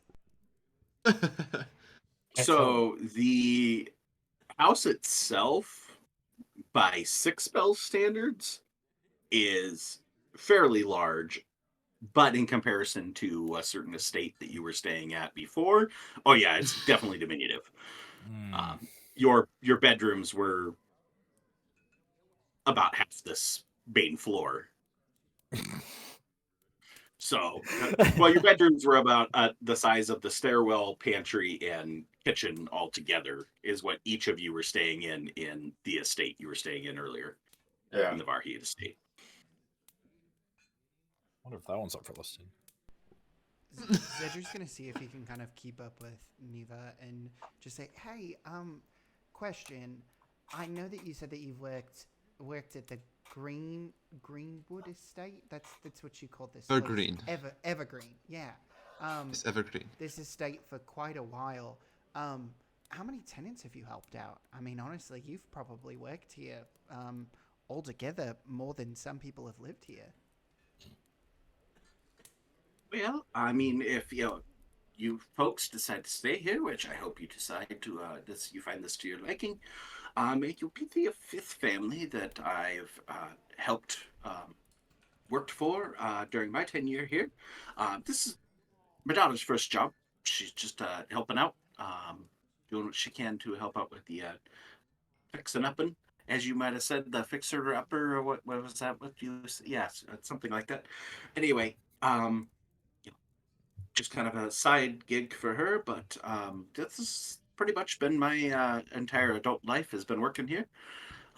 Been fortunate enough to carry on each time there's been a change in ownership. It's a nice little abode.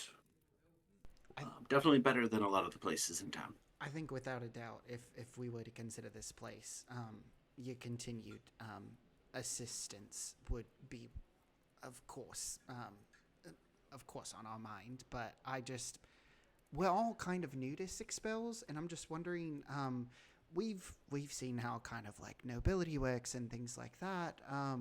The like 5 previous owners, were they like humble folks, or were they pretty extravagant in how they did things? Anybody rowdy through parties, things like that? Or was it pretty calm? For the most part, it's a pretty calm part of town. I mean, there's a few taverns a little bit rougher in the area, if that's something that you're really into throwing the wild parties. But most of the folk that have stayed here have been what you call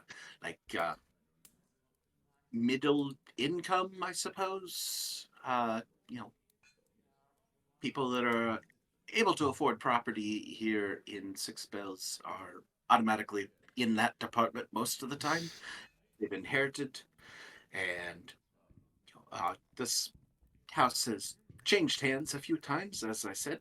So, not been handed down. I believe there was only that was the first family handed it down to the next generation, but everybody else has been new owners. And yeah, not a whole lot of rowdy folk.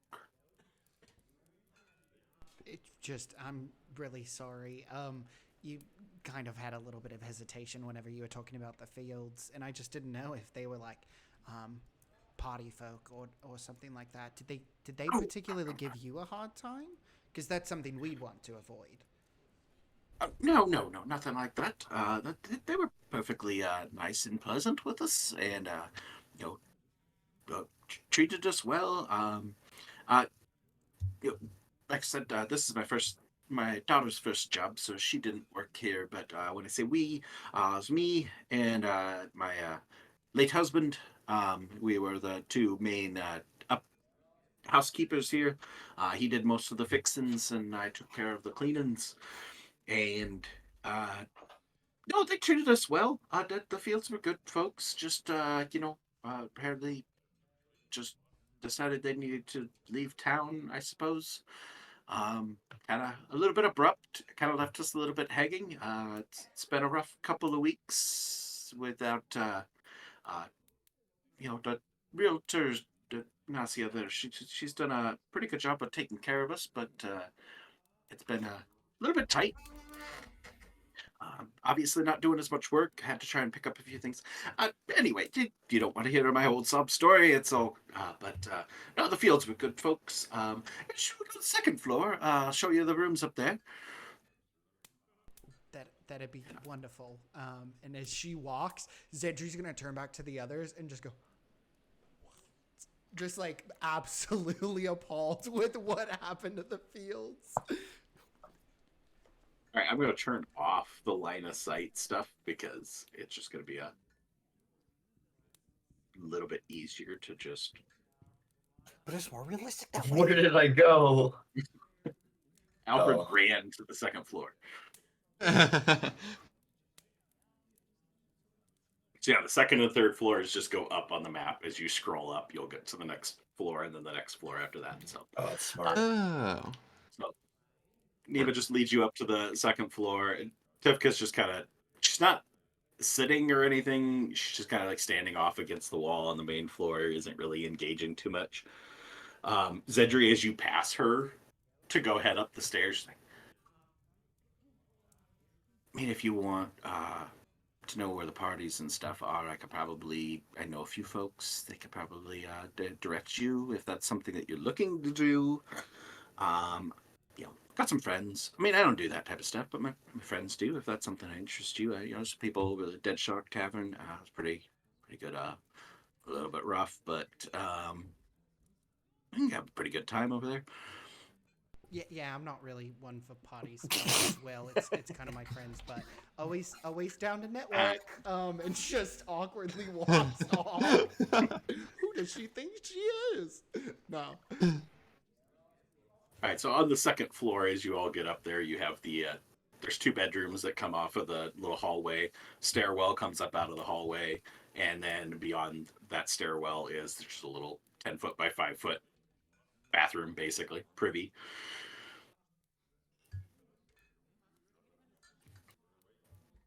So there's 2 rooms, standard sized in here, pretty decently sized, 10-foot by 15. The rooms upstairs are a little bit more odd just because of the layout and everything, but I suppose, yeah, with 5 of you taking up all 5 rooms, I don't know any of you are couples or whatnot that might be sharing rooms, but whatever. I'm not asking, just throwing that out there. Just whatever rooms you decide to go in. There is one that's quite a bit smaller, just a 10-foot by 10-foot room upstairs. So one of you is going to have to be a little bit more small accommodations. Just happy to answer any questions. Feel free to walk around the house, check out whatever you want.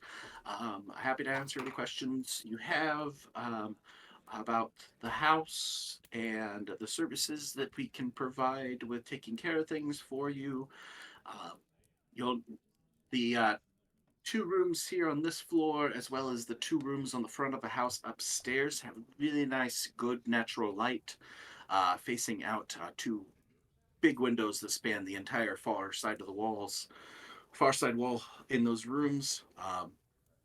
One of those rooms upstairs is honestly a little bit bigger, leaving the other room a little bit smaller, which is a little bit unfortunate. I'm not sure who came up with the idea when they laid this thing out, but seems to work okay. If you guys want to bunk up in one room, you could probably do something else with some of the rooms. And I don't know if Nasia told you, there's a little bit of property on the outside that you could probably expand maybe a little bit, add something out there. Just let me know if you need anything. And she'll kind of just like recede away if nobody asks her any questions. They kind of leave you alone. Thank you for the wonderful tour. You said that there's the property on the side. On the side of the property. Is there any sort of like backyard? I know there wasn't really much of a front yard.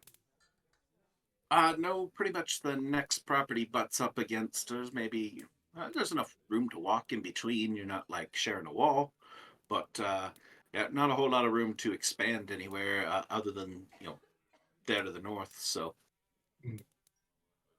Oh, okay. Thank DM you. just. Oh, sorry. Just saying thank you. Practically, like outer game, how much land space comes with this property? Pretty much the footprint of the building plus that extra 10 feet to the north. Just like 10 feet. Oh, okay. Yeah. It'd be another which is like about 10 another by 50% of a building. I mean, the current size of the building, you're talking about another 50%. yeah. Or- The building's 20 by 25, and the land strip is 10 by 25. Okay. Xedre is going to kind of like go off to the side and just go ahead and put like a hand kind of on the wall. You said, so Nasia had said that this place was pretty rustic, right? Does it seem like older aged wood, or is it like nicely maintained still? No, it's been maintained very well. Okay. Everything about it looks like, as much as she may have pointed out that you might find some cobwebs, she's done a very good job of cleaning it. It's very well kept up. Everything seems to be in very good condition. It's aged. It's definitely been around for, you'd guess. Now, give me an investigation as you're feeling the walls and checking everything out. Funny you say that, because I was going to do something, but shit, now I have to make the check before I can do what I wanted to. And then you're going to ask me what the ceiling height is, because I know it's coming. No. Well, with the 20 investigation, you'd probably gauge that this house is probably 50, 75 years old. Probably had some pieces replaced at different times and fixed and repaired, but the bones of it are pretty old. There's a little bit of a creak to the floors as you walk around. Yeah. Speaking of which, I don't think I ever switched. There's still a fire. This place is on fire. Just been listening to the fireplace this whole time, so we'll switch to the house. Xedre is going to look towards the others and just say, "Hey, so I was thinking that it would probably be best for us to do like due diligence if we're gonna be like future homeowners. So I was just gonna check and see if I could find any like structural issues that we could bring up to Nasia. Does anybody want to help, or do you want? Yeah, actually, I'd probably be decent at finding something like that. Brilliant. I'm not necessarily proficient with buildings, but I figured that the structural cracks that they have might be similar to other things that I've worked with. I can definitely test the strength of some things. I mean, you could give it a magical once over, but I'm not sure how helpful that would be. That's kind of what I was thinking, and he'll kind of like put out his hand towards Alfred. I'm sorry, what do you want me to do? I was gonna go ahead and enchant both of us so that we might be able to look it over a little bit better.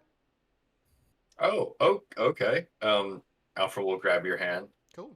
Xedre is going to upcast enhance ability as like everybody sees like this small glow on the top of Alfred's hand and a little bit of glow from the back of Xedre's hand. As he kind of flips them in on both of us, a fox's head is going to appear. So I'm going to give us both fox's cunning, and it'll be advantage on intelligence checks for the next hour. Nice, I get straight rolls.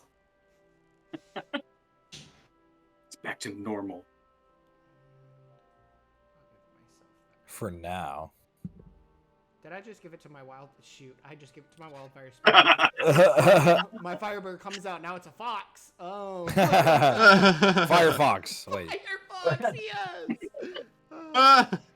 Brilliant. Yeah. Not an official sponsor of tonight's stream. Yeah, Xedre will just kind of like, from where he was, kind of near the wall, just move towards like the edging. Is there any sort of... I'll be even worse than asking the height of the ceiling. Is there any molding, any trim on any of the walls? Or is it just kind of bare? No, everything seems pretty just simple construction. Okay. I mean, it's sturdily built. Everything's made of decent materials, but there's not a whole lot of artistic flair to anything. With the exception of the railings. Ooh, tell me about those railings, please. The things above the different stairwells on the 2 floors are very nicely carved. They honestly stand out a little bit compared to the rest of the house. That definitely not something that was naturally part of the house to start with. It's something that had to have been done by somebody at some point. But a lot of care put into this. And either one of you, or yeah, because you can't double advantage. So either one of you can make your investigation. I guess, Xedre, you're the one that's investigating the railings. So Yeah, Alfred will walk up behind you and um, put his hand on you and say, uh, do you see something there? Maybe let me take a look with you." And as he's putting his hand on Xedre, he'll give him guidance. Thank you so much. There's that. And then there's nice. Nice. Dirty 20. 30, All right. 20. So you can both see the artistic design into it. And it actually, like, it's like the piece of wood gets bigger, the spindles get bigger the further it goes down. And as you're looking at it, like, really closely, you can tell that it's like a flame wrapping around the spindle all the way up to the top. And it's far beyond just like carving in the little whips of flame. There's all these extra little notes, characters put in there. And with your dirty 20, you can find a small little etching set of initials down at the very bottom. What are the initials?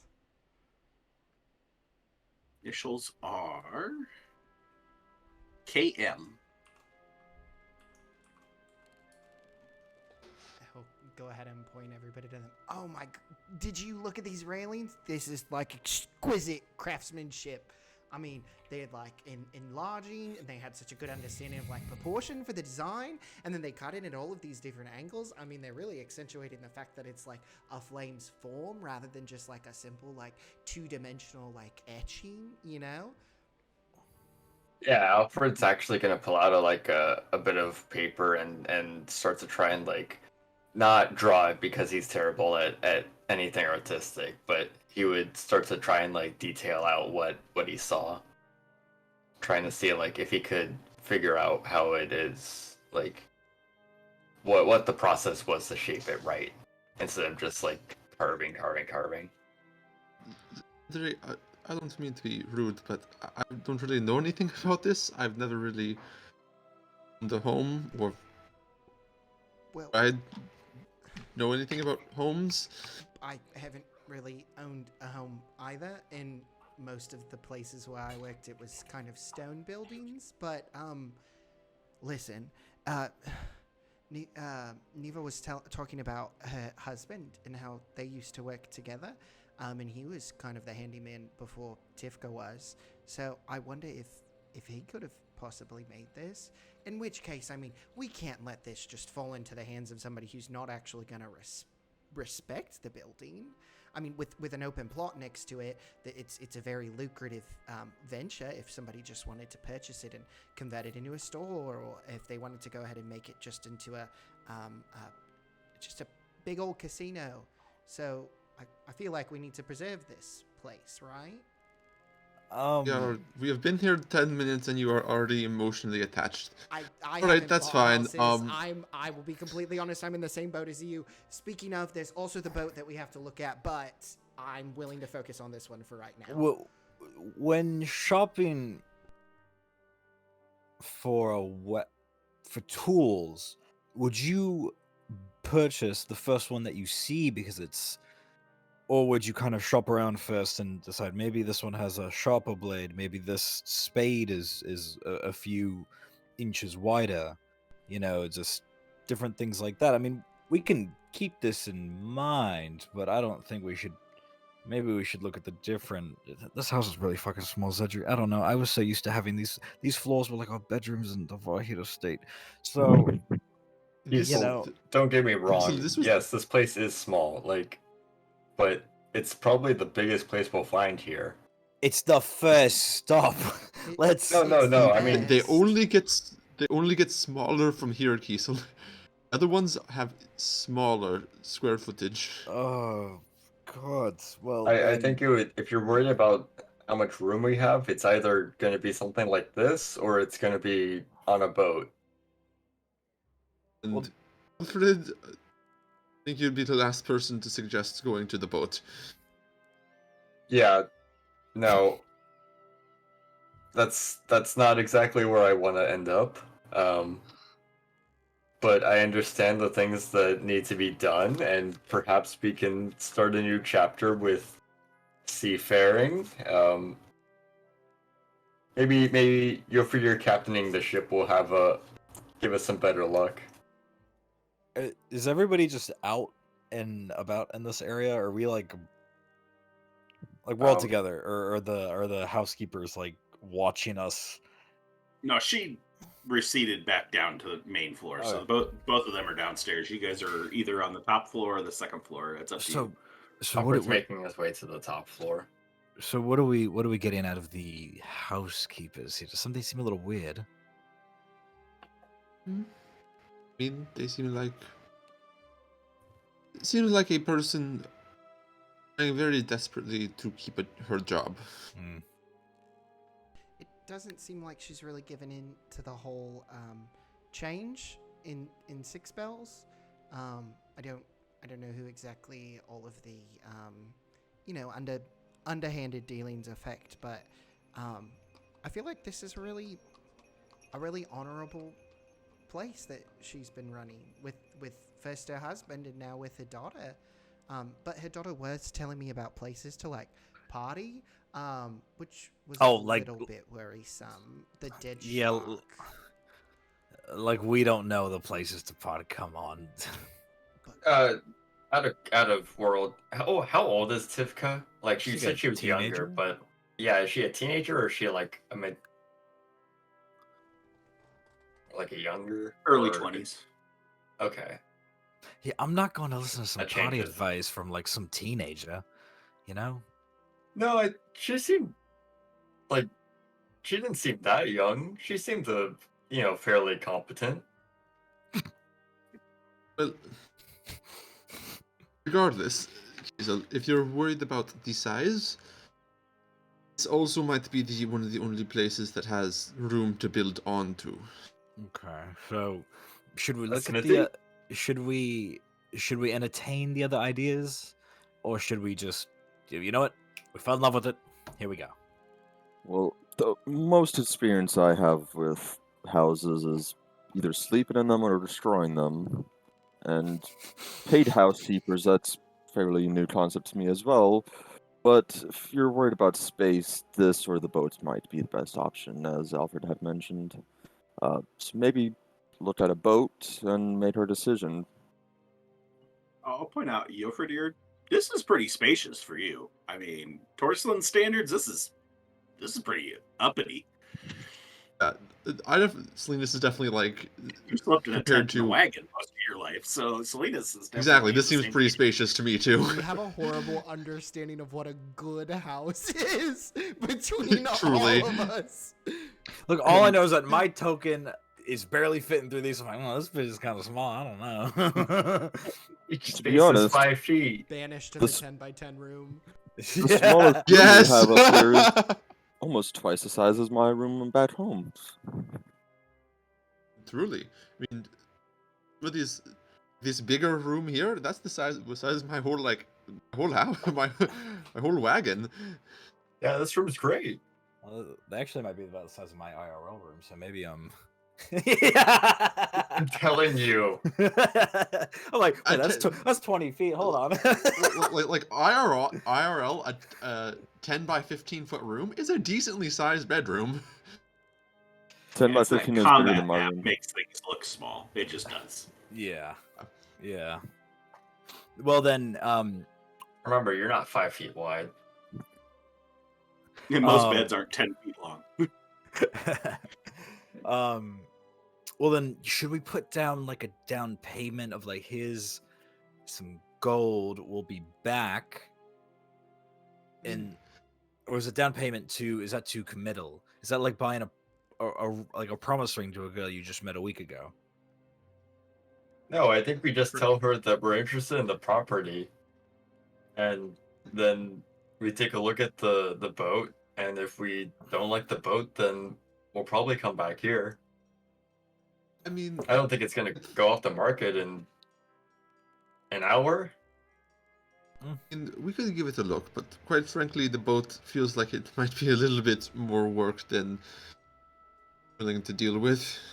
No. Can I also say, this is the only location that comes with housekeepers, and it also comes with a plot of land that we can decide on later. If I can be completely honest, Xedre will reach towards the bag of holding that he has, but actually take like a piece of paper out from a pocket on the side. I'm still really hoping that we can go ahead and take Xanathe back to the Aesopus in Okaria, and having the possibility of a place that we can consistently be away from with people who have an understanding of the location and to be able to help repair things. I feel like that's indispensable. So they and perhaps they could run while we're gone, with people looking after the house, they could run a sort of boarding system. You earn some money while we are away. like kind of like renting out the room. That way, it's like when we're Yeah. here, but then when we're gone, it's like a bed and breakfast. The thought? Speaking of our fortunate situation having Neva and Tivka here, how many hands would we need to hire if we got a boat? Ooh, that's like a dozen. This depends on the size of the boat. Well, if it's going to be a base of operations, I would want to not be on anything rinky-dinky. I mean, the last boat we were on had 1,000+ people running it.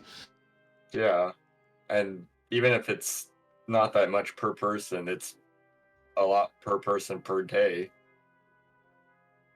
Maybe we just stick with chartering boats then, whenever we have to travel. I can always get us a ride for free. That's no issue. Well, that's true too. I don't know if you could fit us all on your back. I can make it bigger. Well, He's that's got a an pretty option big as pad. well. Also, do we have to pay the workers like wages, or do they just kind of come with the property? I'm talking about here. Yeah, There was a price. 25 I don't. a day, I think, is what we were quoted at, and he's kind of like flipping through his little notebook. Oh, Yes, I don't have mine with me. I was sort of not really prepared for this. We gotta bump that up. We can't be paying them 25 copper. That's too little. Day? That's 2.5 gold. That's 2.5 gold a day. Or You're gonna No. have to check Nope. your math there, Order. Silenus. Oh. I think Quarter Oh, of gold that's- a day. yeah, it's like a silver a day, silver and a quarter a day. 2.5 silver a day. every day. I mean, that's. We could bump that up to That's- like a gold a day. I mean, are you footing the bill? Well, if they're,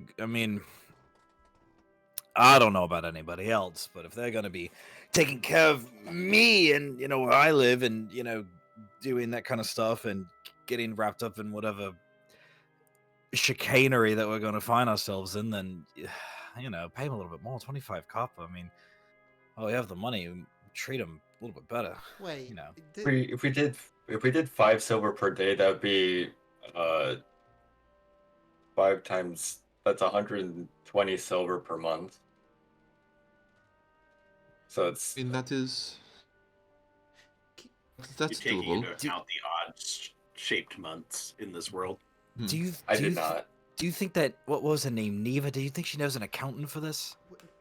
Before we continue, Kiesel, you said if anybody's gonna have to put up with me as a tenant in chicanery, we're gonna have a conversation. We have to have some sort of equitable standard of living. And honestly, I think it would be really nice if we go ahead and divide, even if we have housekeepers, duties between all of us, and we should have an equal share of like small chores to keep up with. Well, I mean, we're going to be, I assume, personalizing this house. This might fall a lot on Alfred's shoulders at the moment with his experience, but I'm sure all of us can pitch in.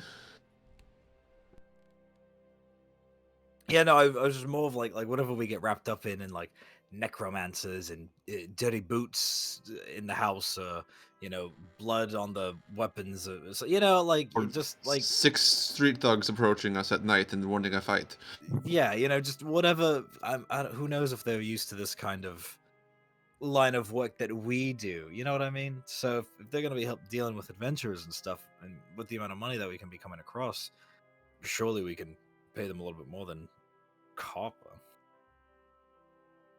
Well, if the living situation changes to the point where we need to have a little bit more discretion, we could probably either pay them more for that or find someone that we can really trust. You know? Like how at the Varhid estate, they had one person that really took care of everything. Mm-hmm. And they trusted them with everything.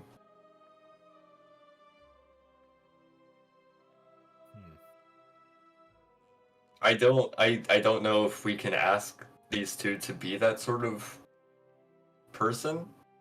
I don't know if they're up for that, and I don't know if I want to even necessarily ask them of that. Mm-hmm. Ask that of them.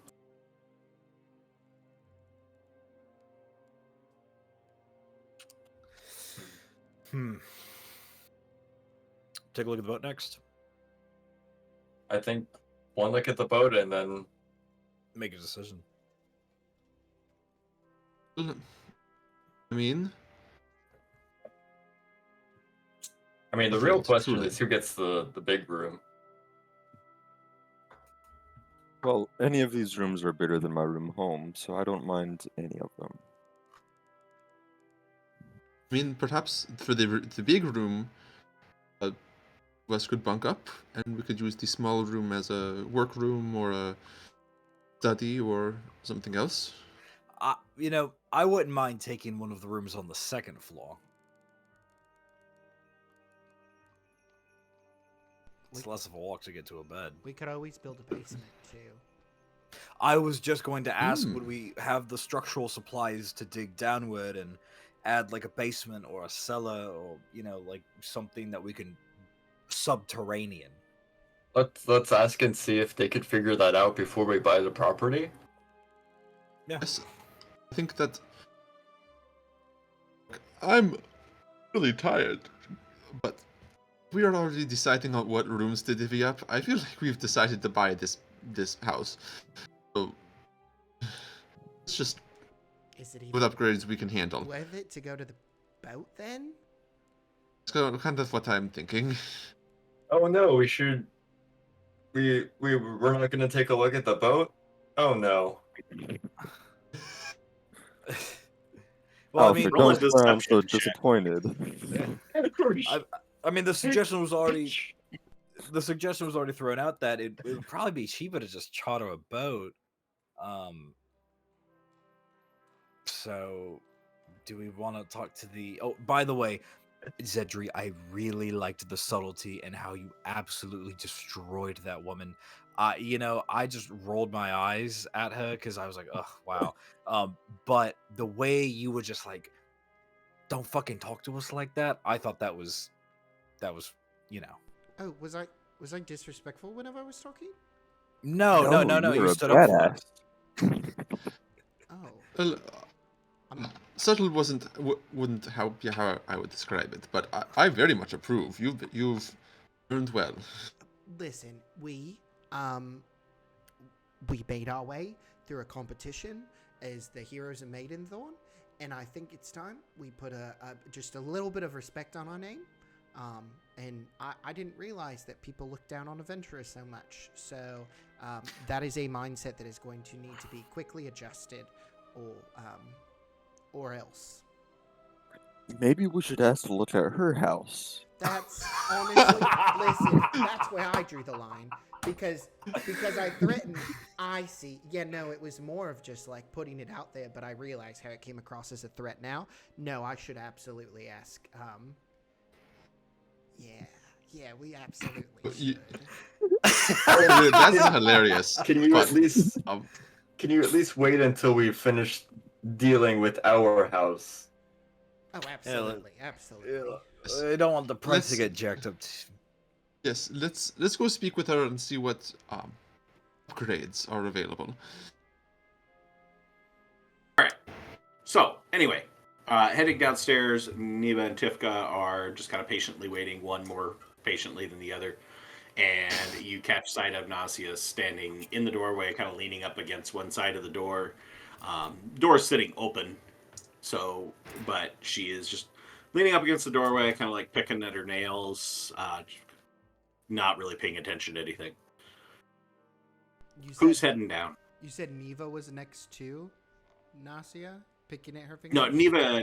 No, that's Nasia that's doing that. Nasia's picking at her Yes. fingers. Okay, yeah. Yep. Yeah, Xedre will head down and see if he can catch Neva on his way down. Yeah, she's just at the bottom of the stairs. They're all on the main floor at this point. Oh, okay. Then yeah, he'll go ahead and walk up to Neva specifically, kind of like give a quick glance over and do a very similar like wave he did in the morning over towards Nasia, and just say to Neva, "Hey, I had a question. I know that you said that it was your late husband who worked with you before, and I was just wondering what was his name?" Oh, well, Nico. Yeah, what do you want to know? Do you know him or something? Oh, I mean, I swore that you were talking about how much of a handyman he was, and I thought for sure that those beautiful railings and banisters were made by his great hands. No. Um,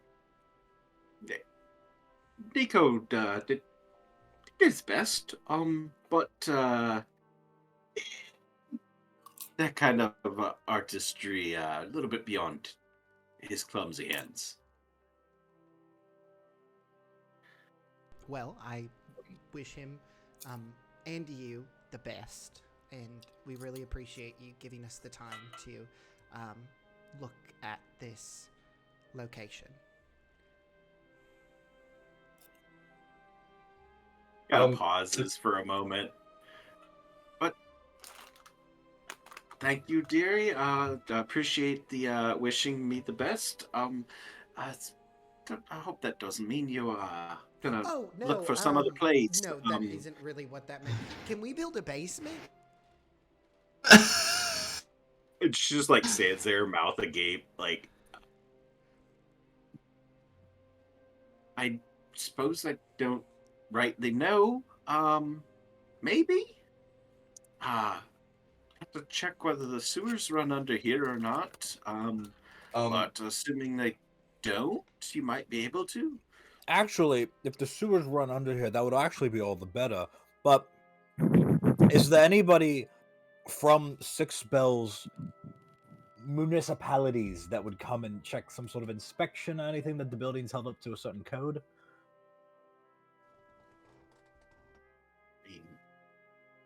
I don't know of any Perfect. like a construction code. No, I can't say that I know of anything like that. But these might be better questions for Nasia. Let's go speak to her. One last question though. Do you know who made those banisters up there? oh, I was the first owner I worked for. Replaced the old rotten spindles that had worn out at that point. Put those in.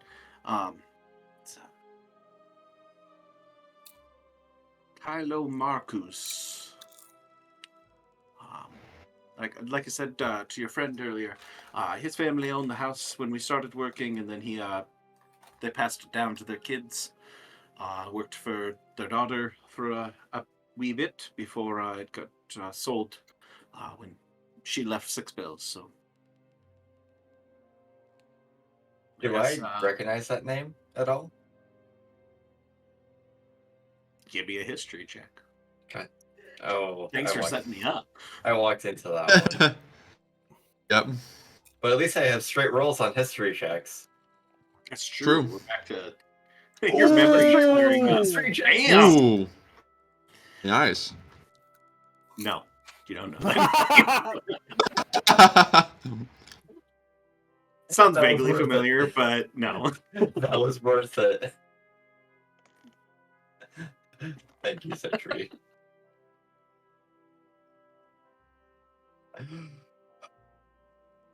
All right, yeah. Let's go talk about building a basement. She's kind of like a little bit wide-eyed, and then quickly catches herself. It's like, okay. Onwards to Nausea. Grab you a pot of tea or something. Something to eat. Oh yeah, Silenus, you haven't had anything to eat? We sort of just scooped you up. No, that would...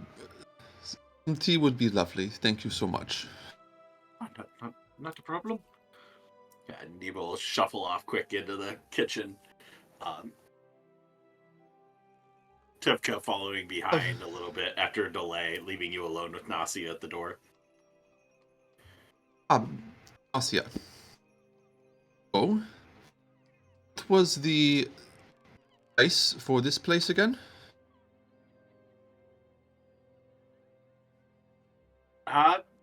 List price is 9,695 gold. A bargain. It's a steal on this market. You Do the on this paperwork, get market. it all set up? Well, do you have... If we were wanting to maybe negotiate, would you be the person we should speak to about that? Yeah, I'm the listing agent, so, yep. I mean, you're not going to find a better price anywhere else, so... Oh, I'm certain about that, but... Given this, in our standing, I was wondering if we could do something closer to 9,000. Roll persuasion. That's a Negotiate huge- down. That's a huge difference. Wait, what are we working her down from? Nine. Yeah, and I will point out that Silenus did not get a full long rest in before you Yeah, guys woke I was him up. really hoping someone else would Like, chime in and I could get advantage on this. I'm about to, actually. Everybody heard that number and was like, No, Silenus will be fine. Start low, and then you can meet in the middle.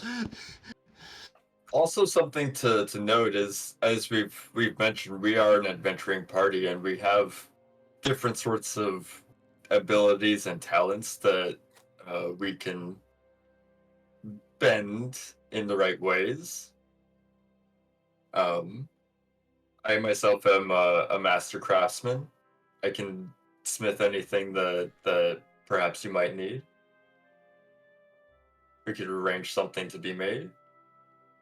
Piqued my curiosity. What about the rest of you? Special skills that might be able to work out some sort of an arrangement? If you were to be going out, say, to a very big and important meeting and maybe in an unsavory part of town needed a bodyguard, I mean, I'm sure that there could be some arrangements for, and I'll kind of point between me and Yofred here. Look, living, not living, soon to be not living, plants, animals, necromancers, we have seen it all. And we have killed them all and kept who we've needed to keep safe. In that terms of special skills, I think would be a very valuable offer to somebody quite as in, you know, I'm sure there's other business dealings that you're doing around town that are equally as important as dealing with a group of people like us. I personally do healing spells, and Xedre here does arson. I'm sorry. What my friend means to say is, Artisan, and Xedre will go ahead and pull out his spellcasting focus, Let me confuse you a little which is bit. a hand mirror that's like made out of like a really nice dark wood, and it has like it's pyrographed, just this really ornate like firebird coming out of like a wisp of flame, and he'll turn the mirror to so that she can see her face, and then immediately like turn it over in his fingers so that it shows the work. I mean, if you'd like to see more of my work, we can always set something up. I think that. And Oh. no, sorry, you go ahead, finish. Oh, I think that many of us are willing to offer our services towards you and your. You said family business?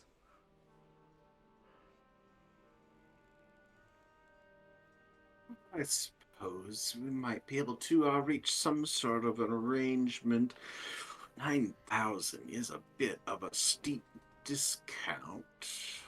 Well, talk with me here. Let's find out. Let's work out a good middle bargain here. All right, well, give me the roll for the 9,000. Okay. You might get lucky. Do I get?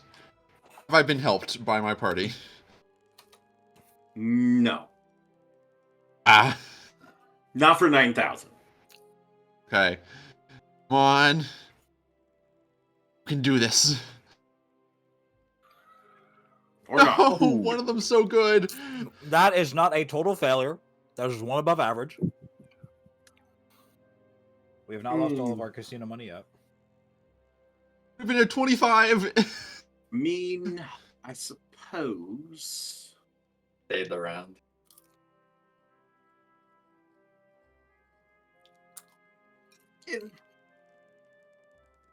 Honest woman, pay for services, so I wouldn't expect you to do anything for free.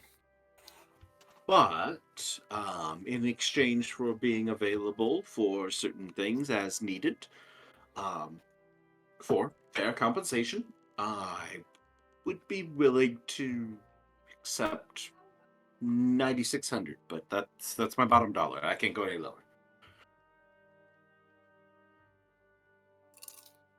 9,600, and lovely if you could introduce us to a contractor that you trust to do some additions onto the house. Certainly, not a problem. I know a fair number. I mean, Well, I don't know Tivka all that well. She seems pretty adept at things, but beyond that, I could definitely put you in line with someone. right. Well, speak for everyone, but how are we feeling? 9,600. Out of game, how are we feeling about 9,600? I think we're total of everything. I think we're sitting at 12,000, approximately You're shaking 12,000. your head. You're shaking your head, AJ. Do I do something? Do I do something? Because I really don't want to talk about it tactically out of game. Do you Now, want? don't ask a question outside the game. If you guys want to talk about where you feel, I'm cool with that. But plan of No. attack, No, do it or no. don't do it. How do we I feel have a about this plan. thing? I have a plan of No, attack. no. And I think that we can go lower. Is it gonna require? No. How do we feel about the money? That's right. Never mind. How do we feel Okay, about the money so but right like, now? but pure money wise, do we feel that leaves us with enough buffer? 9,600. We could save a couple more 100 gold. Now, I'm thinking we don't push it too much, but 95 makes a lot of sense. I think we're good. 95 is a nice even number. If you have a way to knock 100 gold off, then All right. Yeah. So, Your push.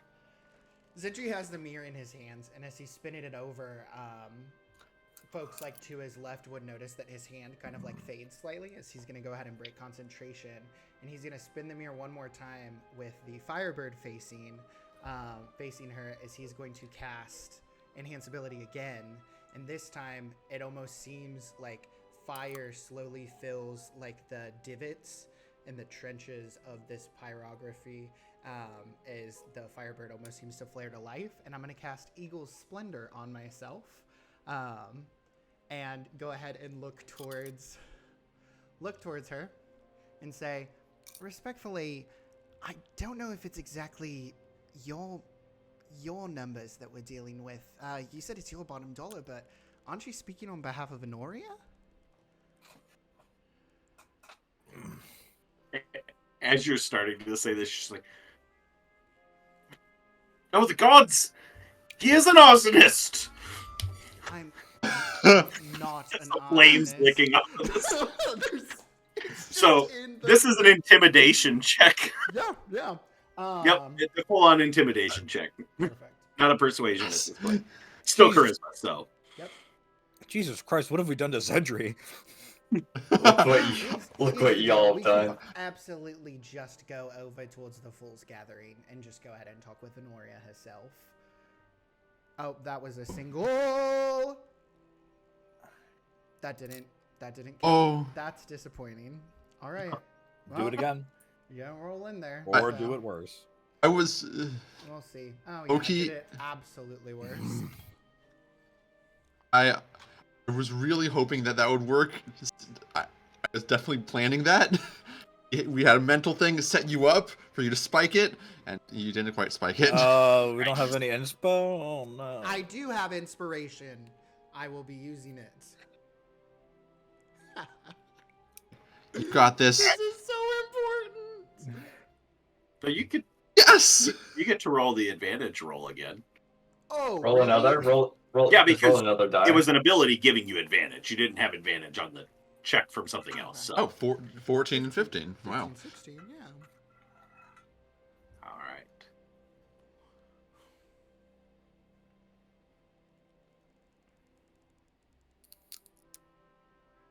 Right.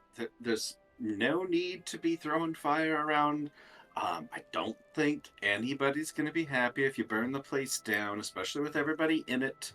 Let's just all calm down a little bit. Just money. 9,600 was the quoted price. I've already given a discount. 95.50, and let's just call it a deal and be done. Yeah, no, I wasn't actually trying to start a fire. I'm so very sorry. It's fine. 95.50. Just let's just shake.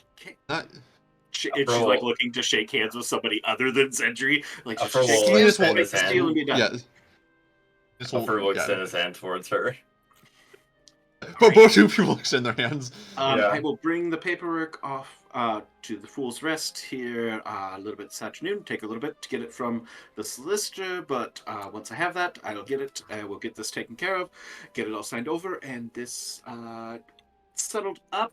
Were you wanting to, kind of like lowers her voice, to keep the staff and everything? Yes. The staff was the plan. was honestly the main selling point, to be honest. Great. Neva and Tifka all sure will be thoroughly pleased to know that they still have some employment here. I will let them know. I'll get things taken care of. I believe Neva said she was fixing some tea and everything. Sure, you can take that to go if you want. Is there a master key? Or are we gonna get like 6 copies? Or do we talk to them about that inside? I just didn't know about the key. I was too embarrassed to ask about the key My situation. understanding is there's 2 keys. One will be provided to you. The staff has the other. Okay. Right. Lovely. I'm sure If Alfred you can want make us some duplicates, copies. yeah. Your friend said he can make anything, so Thank you again so much for your service. Thank you for your time. And I'm sure we will see each other this afternoon and do some paperwork. yes, we will get that all settled up, and hopefully without the need for resorting to fiery displays and whatnot. I will catch my own ride home from here. The carriage is still sitting outside if you guys wish to take that back. Here, Silenus is gonna give her a gold and say, for your ride.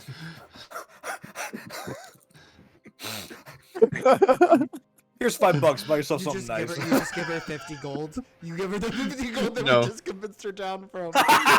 No, give her a gold.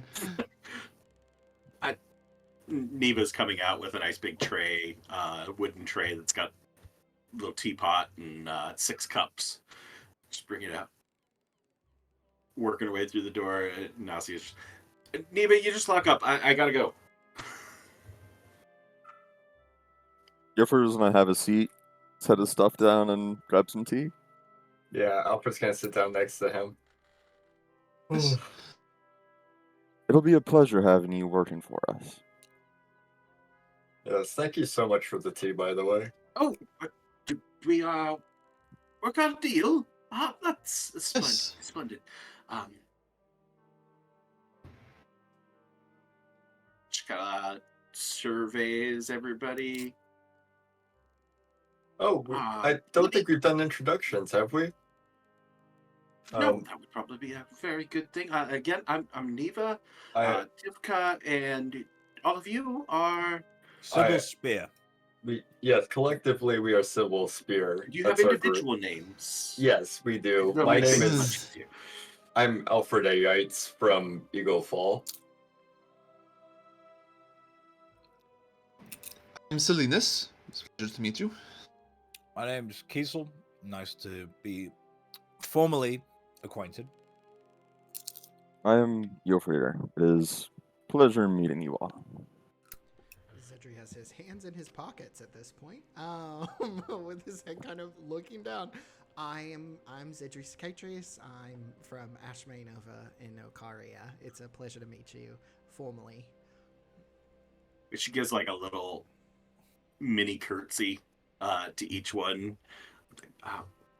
I look forward to working with all of you, and you need anything, once everything gets formalized, but you're welcome to stick around.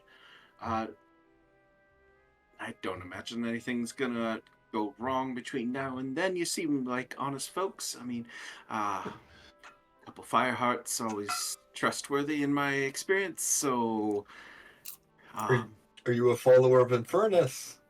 oh, most certainly. And she goes and pulls out a little emblem of looks like a little campfire hanging around her neck. Alfred will turn to everyone else and say, "Oh, we made a wonderful decision." That's absolutely brilliant. And also, it's worth note that I know that Nasia didn't seem maybe like the most upstanding individual, but I don't think that she's going to be giving you specifically any problems moving forward. I think we kind of intimidated our way out of her trying to talk to you, hopefully. Was that That's fine. Also, no problem. I hope you didn't cause any trouble. Believing there was something towards us. I thought we were simply showing off some magic tricks and she just got scared. Oh, That's no. I was anybody just asks anybody who asks me, that's what happened. We were just showing off some magic and she can handle it. also we have a dog. Let's make sure that's okay. And Dustin, where is the dog? Silenus landed next to Cybil. Cybil has been around. Oh god. What was Cybil doing all this time? Being Exploring the yard. No, Cybil would have been with Alfred. Cybil doesn't like to travel too far. I guess now she would be like venturing out towards the side of the house, but Splendid, should be a problem. I prefer to not have to clean up after the dog, but I'll do whatever I have to do. no, she's trained well. Oh, great. What all do you folks do? Do jobs here, and you sound like you're from all over the place. It's like you jobs here in town, work here, long distance relations. We do a bit of everything. Yeah, We're actually. Oh, go ahead. we are a registered card-carrying adventuring party. So that is Should be our interesting. yes. Can't say I've ever worked for adventurers before. Mostly merchants, tradesmen, but it should be interesting. Does that do require you to be gone a lot? Yeah, I mean, Well, if you've been acquainted with merchants, then it should be a similar sort of venture, I feel, in terms of our relationship. What, We may be occasionally done going for on a trips. month. Yeah, we may be done for a month or two, but we'll be back for like a week every here and there. right? And hopefully sometimes for longer than just a week at a time. mhm. I suppose, I mean, if it's going to be, you know, lots of downtime and stuff, we could probably renegotiate what you need to pay. You know, myself at least. I won't be cooking as many meals and having to clean up. I mean, I'll keep things tidy and stuff, but you know, you wouldn't need to pay me the full amount. We, Could we, probably. we want to pay you more. Yeah, Or don't be 25, silly. 25 gold a day. I mean, or not gold. 25. No, no, Oh, I'm sorry, 25. there must have been a misunderstanding. 25 copper. It was No, you know, 20. Yes, yeah. 25 copper a day just seems. I mean, we could definitely renegotiate something more than that, please. And also, No, we have sort of grand ideas for. I know we talked about a basement, but um, perhaps we could even use the space as sort of a workshop, or if you all have any sort of skills that you guys want to um, take up in, uh, we could also use those as well. I mean, you'd be paid for it, of course, but if we could like, uh, someone said renting out the rooms, or we've talked about having a bar, or I personally want a smithy, but Yes, I a don't know if I storefront, perhaps. a storefront. Yeah.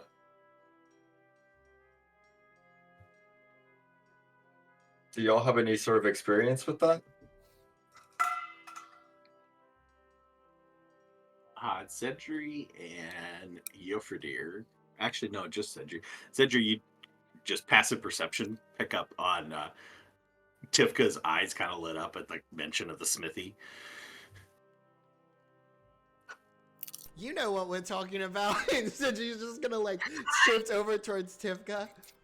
You've worked. I mean, of course, this is the root district. We're right next to the makers area. What is it called again? The Trader's Hammer? Trader's Hammer. Yes. Right. We're in the Trader's Hammer. Yeah, I mean, I like I said, I'm pretty good with my hands. Tried my trade a little bit, everything. Is that hammer for show? What?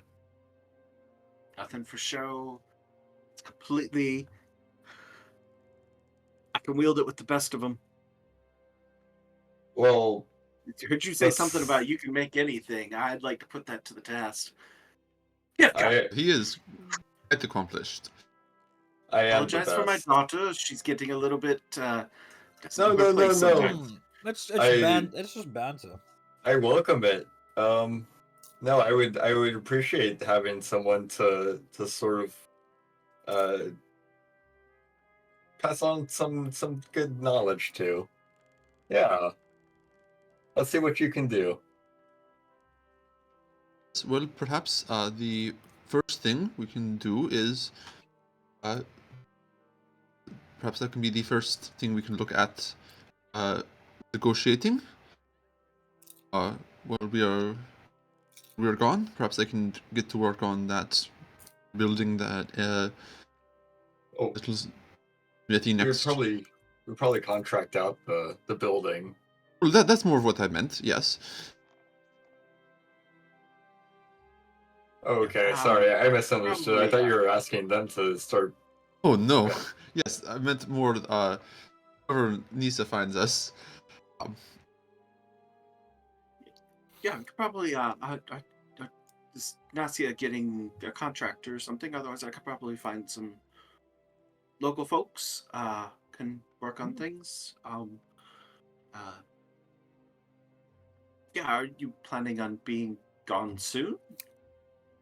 I think we're still unsure about that. I mean, Sorry, I didn't want to rush or anything. no, and by all means, we did say that we do come and go, but I think we're still in the process of deciding how much time we still spend here. I mean, we just bought a house, got to live in the house for a couple weeks to a couple days, however long. But there will be coming a point to where we are going to maybe, what's the word? Just take a look out for some contracts, travel. But You know what? You're right. You just bought a house. I assume, this first house. You owned property together before? Yeah, together this is our first property. I think I got just the thing. Just a moment. She goes and just hustles back into the kitchen. Comes back a few moments later with a bottle. She's like dusting off this bottle quick. Been saving this for a special occasion. That's goes like each one by one takes your guys' teacups and dumps them out the window. Switches to pouring out whatever this alcohol is. It's doesn't have like a bad smell or anything, but there's definitely you can pick up the alcohol smell off of it. It's a brownish gold color as it's pouring out. Looks pretty decent quality. You don't see any foreign substances or whatever coming out with it, so it looks like it's not so old it's got sediment. We'll put it that way. My time of celebration. Thank you so much. Should we go ahead and do like a toast kind of? And it's like a teacup. It's not like a formal glass. It's your house. I had an idea. Did anybody else want to put their 2 cents in? I was thinking about maybe going down to the general store, like a 5 pence below, or like a 1 gold store, and getting some like just training dummies or something. Just stick them outside like a bunch of scarecrows. That way, if we're talking about general add-ons, I didn't have too much. I just wanted to put training dummies on outside to. I think he was asking about the Cedric's toast, holding a Kiesel. teacup. Is this what? Oh, oh, that alcohol's strong then. Oh, okay. I've got it handled. There's a lot of newness that is going around. It's Neva and Tivka's first time working beside adventurers. It's our first time as homeowners, and in the words of Neva to the late and great Nico, we are going to do our best. Cheers. Alfred's gonna shake his head and cheers. Oh, well. So the training dummies idea, though, is that Well, I think the smithy comes first. well? No, you just put some fucking training dummies in the smithy comes. I do it myself. Well, we need to block out where the smithy is going to go, and then we'll know where the space for the training dummies will be. No, it's literally like a hay guy on a stick. You can just and then pick them back up. Cedric's And gonna what- chug his Right. glass and set it down. In what yard? You, Are you gonna put it on the road? Yeah, I will. We own the Eva, house next to the road. Alfred's gonna down his glass. I think we're jumping ahead a little bit, because honestly, Xedre's gonna go ahead and sit down his glass. The first thing that we should be doing is claiming our rooms, and Xedre's gonna go ahead and take off towards the second floor. Alfred's gonna dash out behind them. He's going he's straight gonna- to the he's gonna- third floor. Gonna hold- Kiesel's going to the second floor.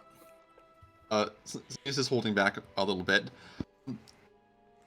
Yeah, Yuffers was sipping on his drink, enjoying it. Niva, would you know this is the time working with adventurers? He's going to pull out his spellbook, to a very specific page, kind of get thumb and rub it over one of the names on there and race Yoferdir. Know much about magic and the like, but it's a pretty Well- book you have there. If you're consent, if you sign your name here in this circle, it would allow me to contact you magically whenever we need.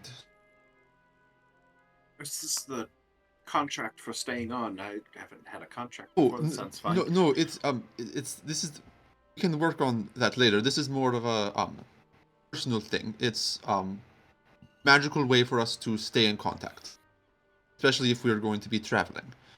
It's not something that you have to do, but it might be something that would be convenient. She looks over at her daughter momentarily. Me.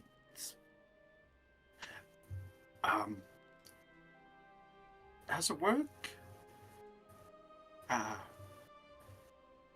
don't have a whole knowledge of the magical things.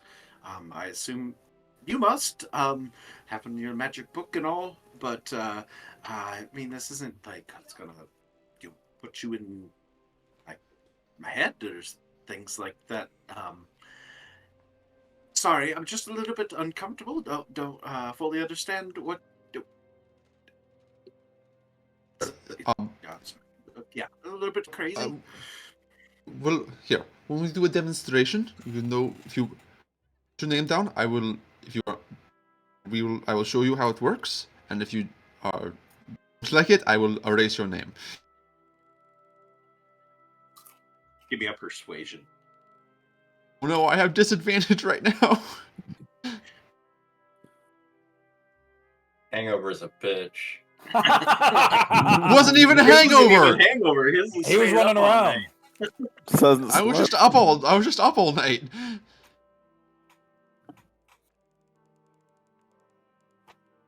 No.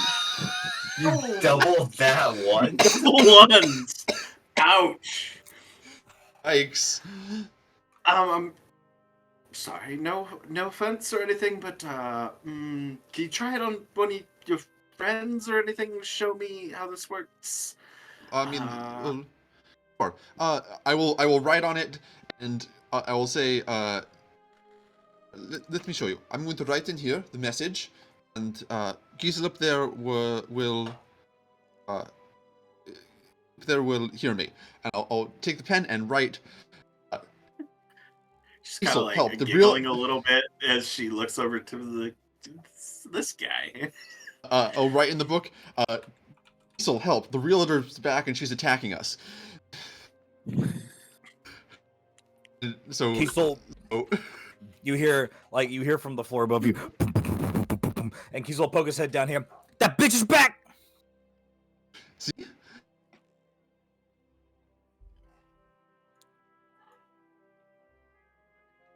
He heard the message upstairs. Like, well, let me think about it. It's a little bit. Does a little bit take in. She goes and she pours another glass and just chugs real fast. Anyway, rooms, get you situated. Do you want me to go out and you're going to be staying for a bit? I should probably go get some items for the kitchen and get things set up. Will you be wanting? I could get a meal prepared for lunch here, quick. That would be lovely. Do you need anything for the goods, money? Yuffers just gonna pull out $5 and be like, "Look here, that should be enough to stock up the kitchen and whatever other yes, supplies you'll need. certainly, more than enough. That'll. I can go get things, and I'll be I'll be right back. You need anything? Shuvka can stay here, and well, yeah, we'll get a nice lunch put together. You got any preferences? Any things you like? Happy to oblige. Well, Imagine Xedre the stores doesn't will be a really eat little bit much meat, strapped. but besides that, we're all pretty much anything. You like fish? I could probably get some fish. Yeah, fish, fresh He's fruit, things like that. I eat everything. I was staring straight at you, AJ. Zedri's a vegetarian, so that would be the only thing to take in mind. Certainly, I'm sure I could probably get some things. One of the perks of living in the Root District, quick access to produce. And with spring coming in, things should just improve on that front. But I'll get us a nice meal. Lovely. She gives a big smile to Yofridir for the 5 gold as she holds up the handful, sticks it in a little purse on her belt before she hurries out the door as quick as she can.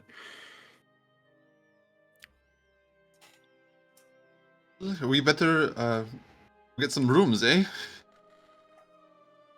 Oh, I'll see what's left. I don't mind any of the Really? rooms. They're all nice. Between the two of us, I'm sure we could kick anyone out we need to. Give him like a slap on. It would have to be his lower back. I'm not tall enough. So what rooms are left? Alfred took the big room.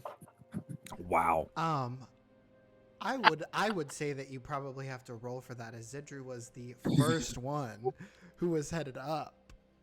All Yeah, right, are you two Ron ran upstairs. Who Roll doesn't have initiative. advantage on their checks? Oh my Ah! gosh. It's a tiefling off here tonight. You do have higher Oh, dex than me, though. Oh, Fireheart, my bad. It's just a dex check. It's initiative.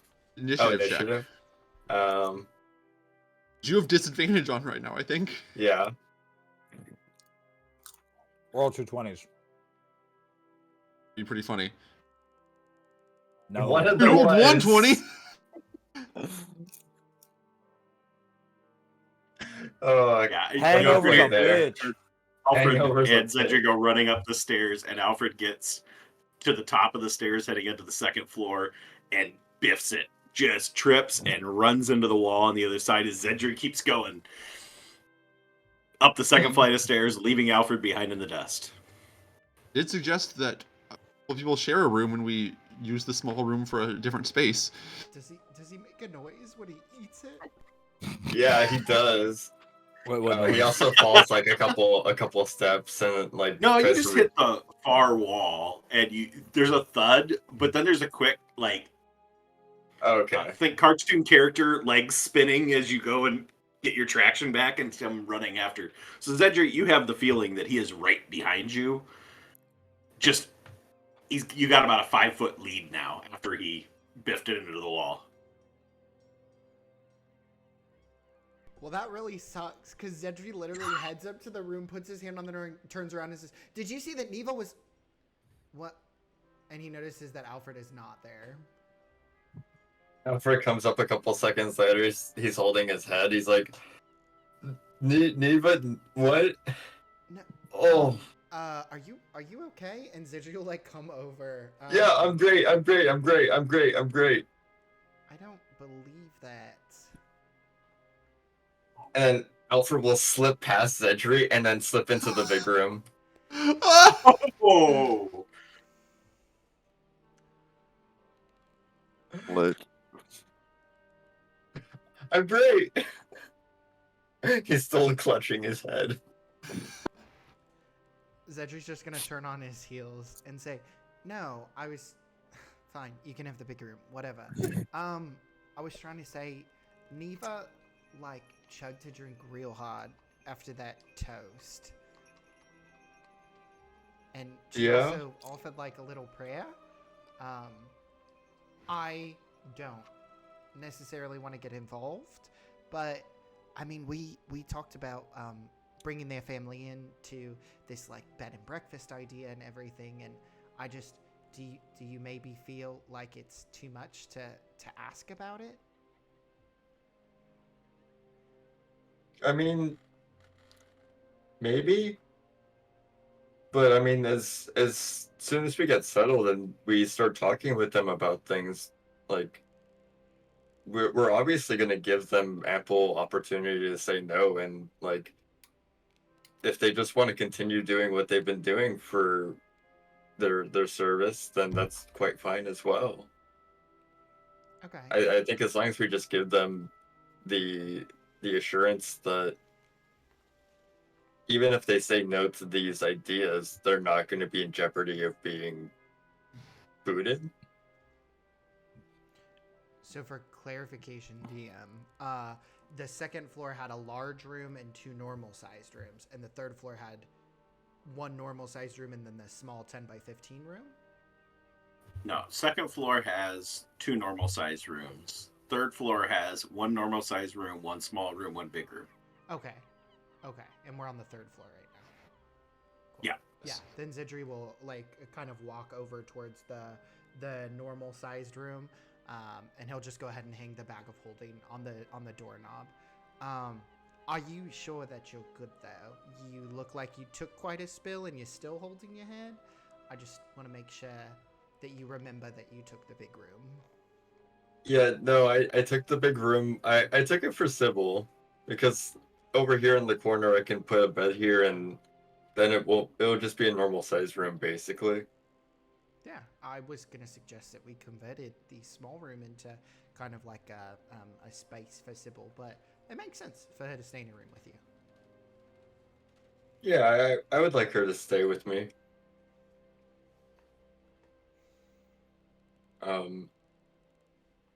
Oh god, yeah, I'm gonna go back downstairs.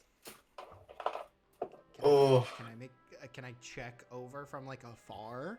Is it possible to like spot glance see if there's any welt or like discoloration around where Alfred's holding his hand? All right, you can make a perception check, or you could make a medicine check. They're gonna have a little bit different DC. Yeah, Perception's gonna be a little bit tougher to hit. I'll take the Alfred's- medicine. Alfred's gonna mimic Xedre and hang his bag of holding on the big room door. Just an 11. There's a little bit of redness, not anything that's like alarming. Alfred, you're red all over. It's a different tint, different shade. Oh. So you'll just make sure that Alfred's holding onto the railing on his way down, and if he tries to walk without holding onto the railing, he's gonna be like, "I really think it would be in your best interest to go ahead and like put your hand on the." Oh, well, I'm not trying to run down the stairs this time. I think I'm okay. Oh, I just want you to be safe. That is all I am saying. And Xedre's like standing like right behind, like 2 steps behind, like a mom and their kid on the escalator.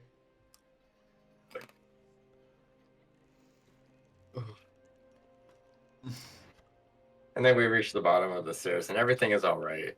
You're okay. So what room did you grab? I was right behind Xedre, so I got whichever one of the unclaimed second floor rooms, because in Kiesel's Okay. mind, it's less steps to get to the bend at the end of a long adventure. So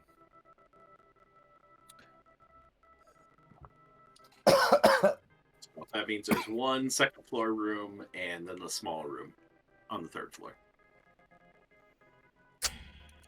What do you think, Guilford, there? I don't mind either one. If you need the space, go for it. I don't need much. I don't need the space, but it'd be nice to be next to Kiesel. Yeah, by all means. We put the biggest man in the smallest room. Is that the He's least amount of stuff, probably, though? he's that was what the joke, right? ascetic. He doesn't need much. He's ascetic, ascetic.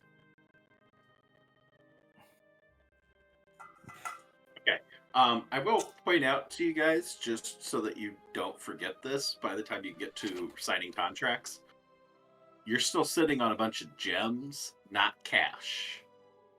Cash-wise, you guys are sitting on 8,000 gold, which is not enough to pay the price. Quick, So spend montage. somebody's probably going to have to go sell some stuff, or you're going to try and get them to take gems as payment. Well, oh, right. I was just looking at the party sheet. I was just looking at the. All right.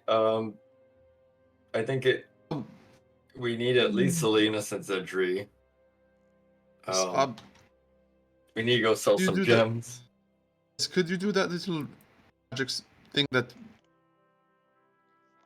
enhancing ability on me, and I'll sell us some gems. Does anybody else want to help assist? Or is it Yes, anyone is. Silenus and I guess correction. You guys do have enough platinum pieces that do put you over the top. So no, we have to pay in. We have to pay in copper. we're gonna convert. Going in to convert everything to pennies before you take it. We're paying for our house in pennies. One at a time. No, we'll pay in electrum. No. I don't even think you have electrum. Nope. That shit don't exist. It don't exist. Yeah, so let's. We'll go ahead and put out his hand for Silenus. Okay, that spell. And he'll go ahead and flip the hands, and as they kind of grip each other's hands, an eagle will form. Not as obviously on Silenus, because doesn't he have like fur? No, not on hands. Not on hands? Oh, party then. Just like on like waist down. Ears and waist down. Ears, waist Okay. down. Okay, cool. He's a swimmer from the waist up. Perfect. Yeah. Then we'll both have the Eagle's Splendor. Okay. So that'll be another 3rd level since I'm upcasting it. For the sake of not going through a whole sales encounter for trying to sell it, if you just want to roll me a charisma persuasion check for what kind of deal you can get on selling gems, and then any gems that you're selling, whoever has them, if you want to drag them to the party sheet inventory where it's got parcel items, to make it really easy to sell them. Yeah, I think that'll be mostly me. Yeah, I think most of them are in your... I don't have any.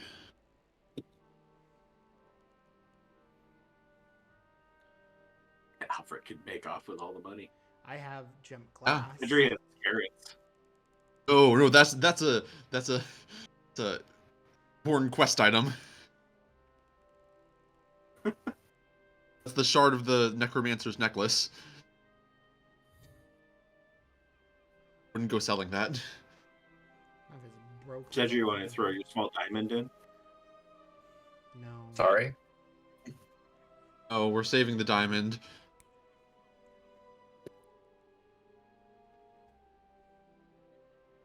Dang, Alfred. I think some of those gems go all the way back to like early parts of this whole campaign. So it's true. I don't think we've done a gem store run. Yeah, no, we've never sold any gems. Imagine the two of us showing up the day after Life Day with a giant bag of stones. I love that the last We're one going to sell Zircon. Yeah. all of these. Wait. That's slavery. I have a spinal as well. Damn, 22. Okay, I think that's it. Oh god. My inventory is actually looking like a regular inventory now. These are very high quality, and we got them from a variety of dangerous and important locations. Yeah, good of them are from Anoria. Well, I said dangerous and important locations. I will give you full value for them. No discounted value. While we're selling them, would it be possible Ooh. to get our name out as well? if Silenus is Oh. prioritizing the selling, if Xedre could just kind of like come in and just be like, hey, just to put it out there, we're adventurers, Cybil Spear, liberators of Maidenthorn, and we're probably going to be running into a lot of this as we continue our jobs and such. It'd be really great if we could go ahead and support local business and try to connect with each of the shop owners so that we have Okay. like a list pretty much of connections. Speaking of which, Xedre, would you like to pick up another diamond while we're here? No. I confidently feel like the one should be enough. What happened in Okay. Maidenthorn was kind of an oversight, but it shouldn't happen again. Give me a schmooze roll there, Cedric. Okie dokie. Advantage! Yayo.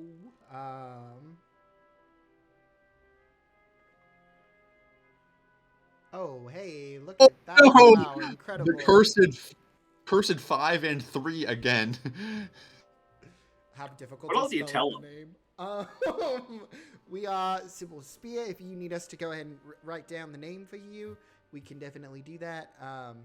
As I said, it's just very like repetitive. Like he keeps on going through the same points. Liberators of Maidenthorn. We recently won the Life Day kind of like battle royale that happened. And yeah, he just loses confidence. Okay. They listen to you. Nobody like laughs in your face or anything like that. They're like, as they're counting out all the coins to pay you. And have a nice day. You too. Lovely You do day. know where the places are to sell loot. You're able to figure that part out. Okay. And pick up a couple other locations in the area. I'll give you a list. I'll send you a list of other locations that are in Trader's Hammer, so you kind of have a good idea of what's available nearby. Perfect.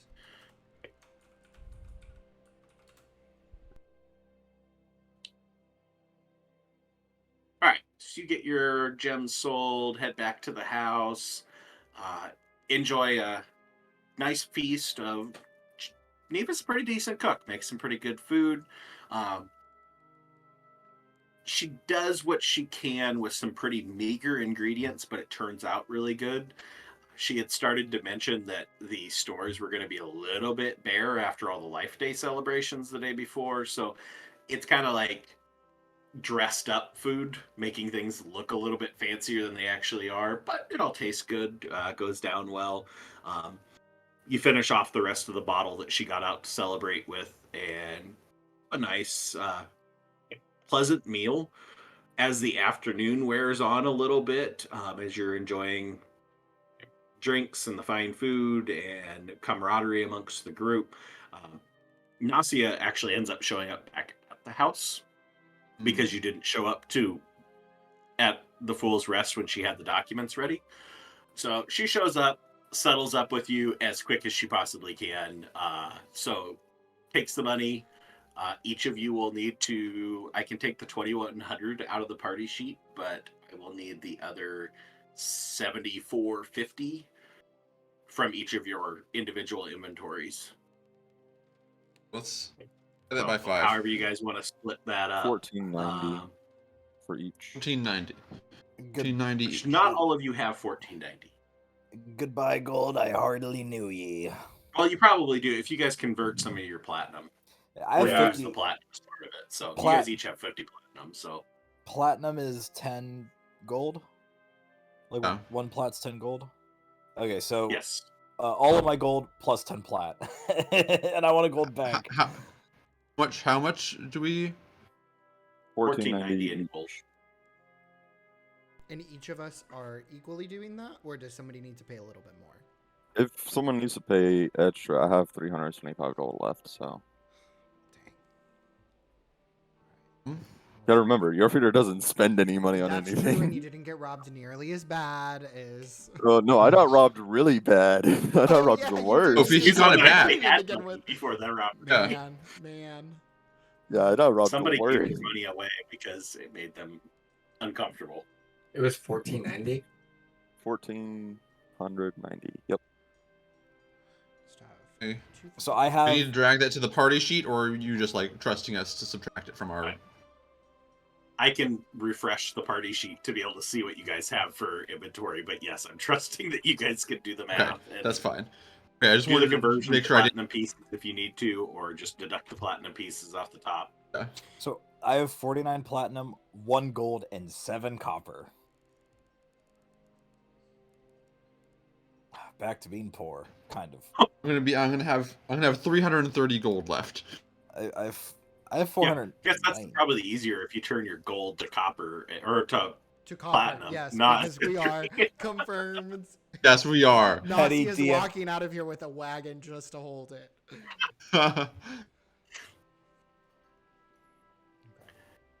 149 platinum is a little bit easier than 1490 gold. So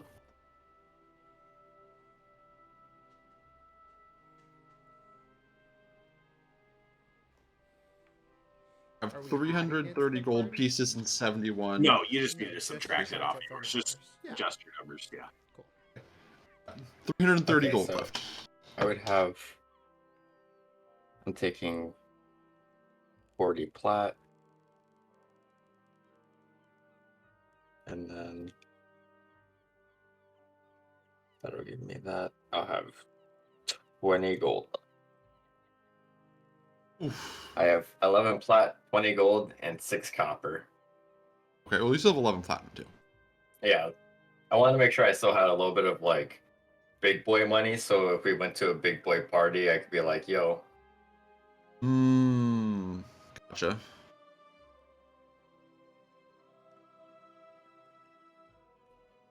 All right.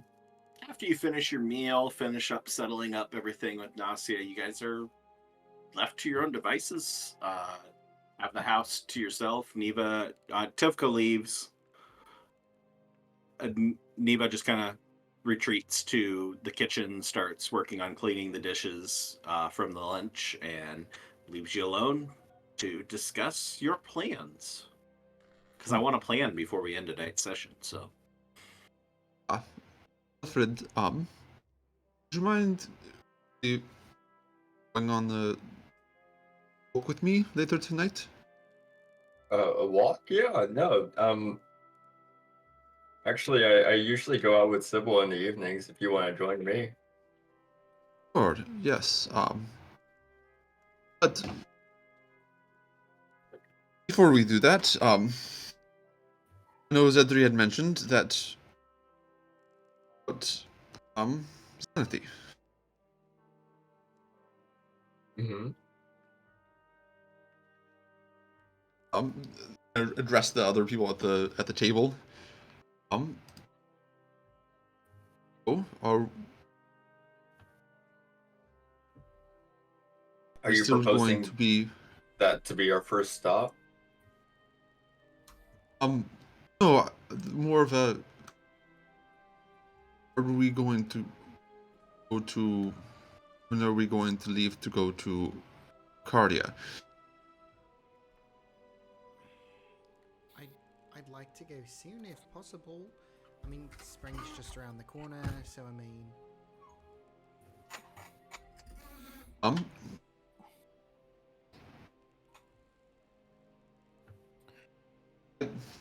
Well, a couple of I also agree. Sooner we leave might be better.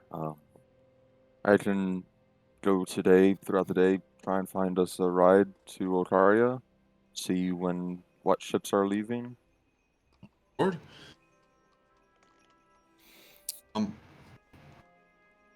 So, well, all of you, I do have a couple of pieces of information that I've picked up in regard to that as well. So there was a Lurian government official at the temple this morning. Did you punch them in the face? No, because I was in the Temple of Aurora. Oh.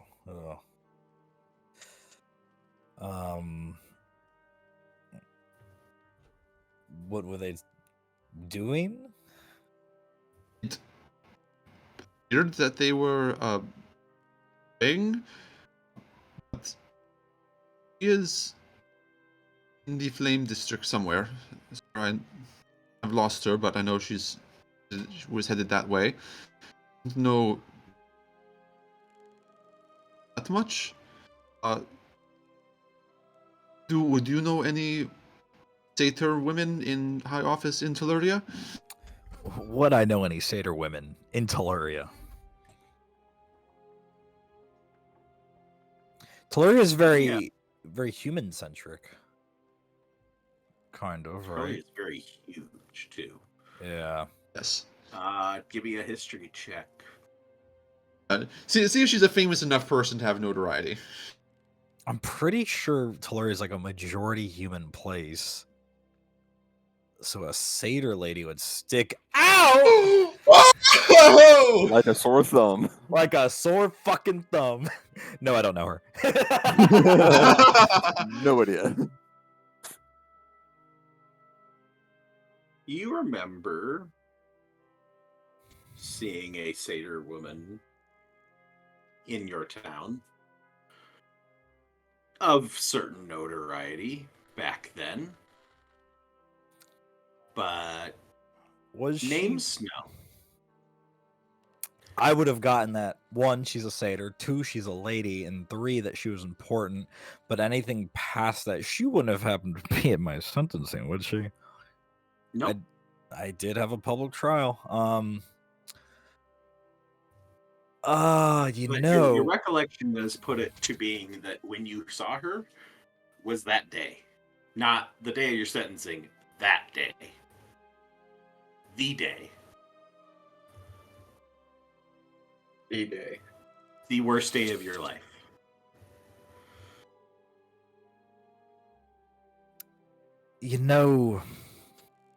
There's a funny thing about that. Because I couldn't give you a name. But I could certainly give you a face. If you gave me a face, then I might be able to put those two faces together, which makes it a very eerie coincidence. Could give you a face.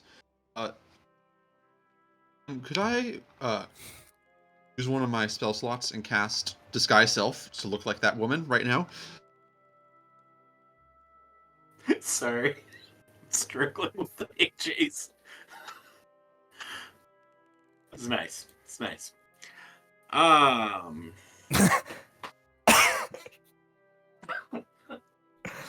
That's a highbrow joke.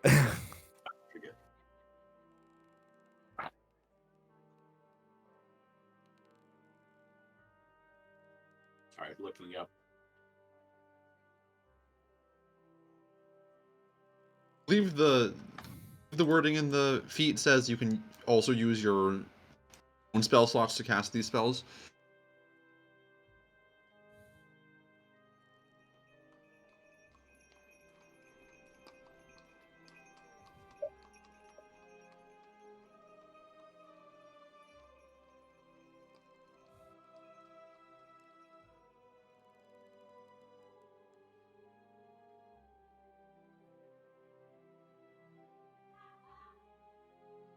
So are we Yeah. not?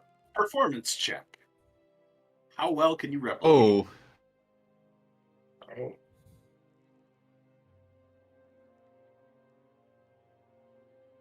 Yeah, do you know how burning many nat 20s 20s today. we lost to disadvantage? All right, 16. Enough to tell you, Kiesel, that, yeah, it looks like the person you remember. And were there any, like, it was just like she's got important clothes on, but like not a badge or an ID that I could have taken, or no? Does he recognize the uniform?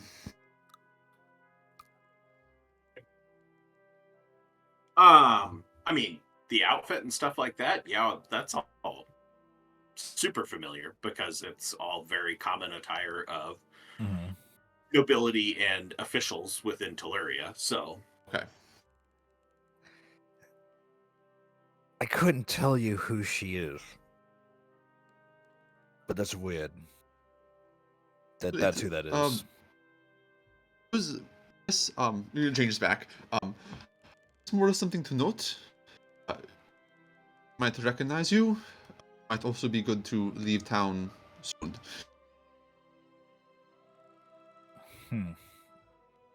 Well, as long as I can get one night in that bed, we can leave as soon as possible. DM, I know that we had left. Salt Maiden was our last stop whenever we first got picked up by the Painted Eye. But is there Correct. a proper port in Ashmain? Yes. Okay. Then yeah. You and Xanathy got picked up in Ashmain. We picked up Alfred and Salt Maiden. In Salt Maiden, because we had to travel Yeah. for one more stop. Okay. Then yeah, Xedre's gonna say, I do have one specific request. And I guess, Freddie, I could kind of go with you tomorrow. In that case, I had been putting off talking to my family for quite a while, and after what happened in Maidenthorn, the first go around, when they were like actual people, the run-in that we had at the Thornwatch really kind of just showed me that sometimes you need family crests and to leverage your name and stuff like that. And I haven't gotten a letter back from my dad with that. So could we possibly port over to Ashmain specifically so that I could try to grab that? You absolutely can wait by the boat. Shouldn't be an issue. Well, that was actually the second bit of information I picked up. Xedre, do you know anything about the Oracle of Ashmain? Yes. I mean, many people go and ask all sorts of questions and assistance, things like that. Why do you care about the Oracle?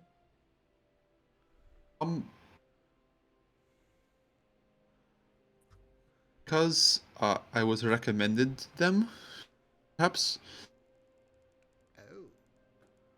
Oh, okay. That's interesting.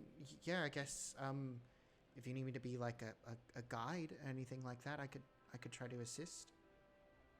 Or, I mean, I wouldn't suppose. I thought that perhaps the rest might also have an interest. Yeah. And also have the second piece in regard to Ashmain is picked up word that you remember the bookseller? He's over there. Was the name Yes. Maddox? Maddox, yes. Yeah. Picked up. I was busy this morning. I picked up word that is his registered destination. Well, seems as if we're going to Ashmain then. I guess the only question is when.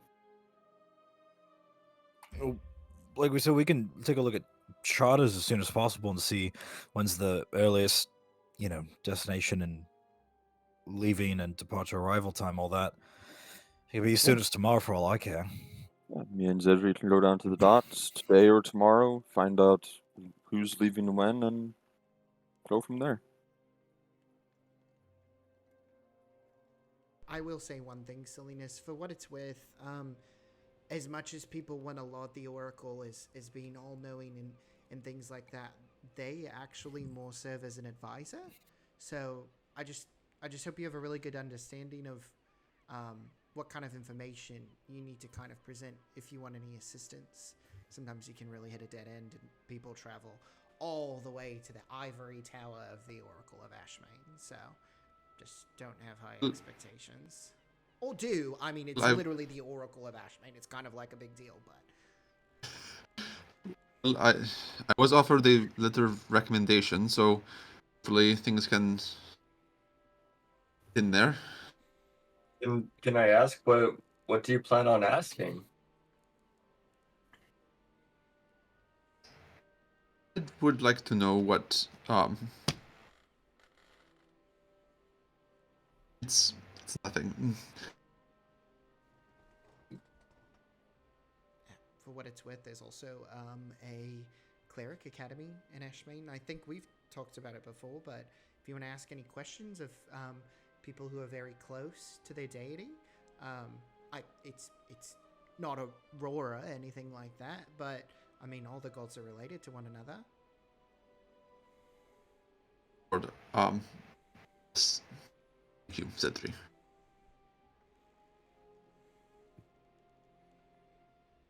It looks like we have some errands to run this evening. Oh, Do we want to take a look and see approximately how much it would be to start additions? yes, that would presumably Sure. we would have asked about that when the realtor was there. Yeah, she was going to put you in contact with some contractors. Yeah, as soon as we figure out how much it would be, that I guess that would give us a sort of a goal to work towards.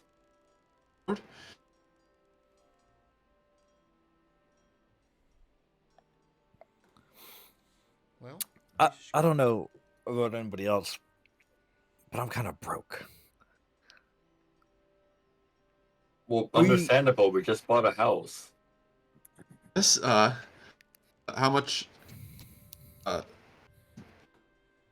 pooled money do we have left? That might be a kind of a limiting factor. Like Alfred's is still showing him with. You haven't subtracted out your gold yet. Oh, maybe I haven't clicked it afterwards. I have 20. It shows your platinum updated, but not your gold updated. Still saying you have 1,100 gold. No, I don't. I'll retype it maybe. Oh, Kiesel has like in gold. Yeah, I got like 500 gold, but I'm still broke. That's still being pretty broke. Got 300. I got 300. get robbed, then we'll talk. Xedre, So you guys are sitting on 102 platinum, 561 gold. So about 1,500 gold. okay. So if we really wanted to go for it, we could probably get something started. At least perhaps a down payment. We need to pick up a job. Indeed. Perhaps that's something else to look for in Ashmain. Yeah, I'm not really inclined to like ask my parents for money or anything. I kind of left, and I thought it wasn't exactly on the best terms because I kind of just took myself. But I wasn't thinking that I would love to meet your parents, but I wasn't planning on asking them for money. More of a, I'm sure they have a adventurer's guild there. do they have an adventurers guild in Ashmain? I don't remember off the top of my head right now. I don't think they do. I don't know if I Well, can lay I'm hands on my sure we will Ashmain be able to information. find some work wherever we end up at, so I don't see that Or- being too much of an issue. Or the next town we go into will be invaded by a third type of extra-dimensional horrors, and we'll fight them off and get rewarded again. Seems to be sort of our modus operandi. How about we look for a job that's coinciding with where we're going and not hope that the town that we walk into is on the brink of destruction? I would like to go to a town where it's just on town. That would be nice. Unfortunately, in this world, you get what you get. So There every is an adventurer's guild, by the way. Century. Okay. I mean, also, I admittedly worked with Jamil a lot in the Adventurers Guild Hall here. I could go ahead and see if we could get connected with something, but yeah, maybe going to the branch over in Ashmain is probably more lucrative. Or, Oh, is that our list of chores for the evening? Are we planning on going anywhere after Ashmain? Unless we wanted to take a jump to Torsland afterwards, but I honestly reckon we'd be in Ashman a while.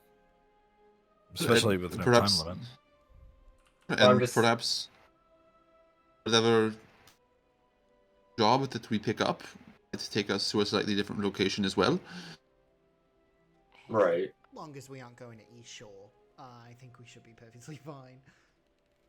Yeah, we've had a bit of a string of luck with just going wherever the work takes us. Right. I just want to be economical about our time. I don't want us to go there, then come back, and then realize that we need to go somewhere close by there.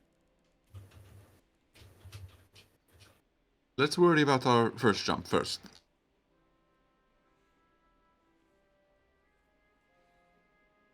Alrighty. Well, Kiesel, wish granted. I guess for at least tonight, we will be sleeping in these beds. Ah, it is good to be home, isn't it?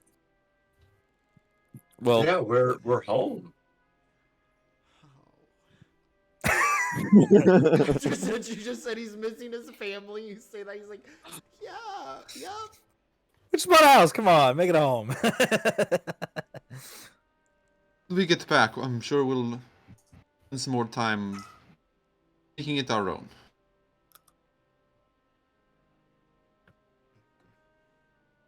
All right. That's the rest of the day. Anything you guys choose to do, any place you choose to visit and stuff like that. Anything big for tonight, or is more things the next day other than the walk? I'm gonna take Alfred for the quick jaunt. Okay. Yeah, Anybody we'll go else have about any like activities for the sundown. rest of that evening?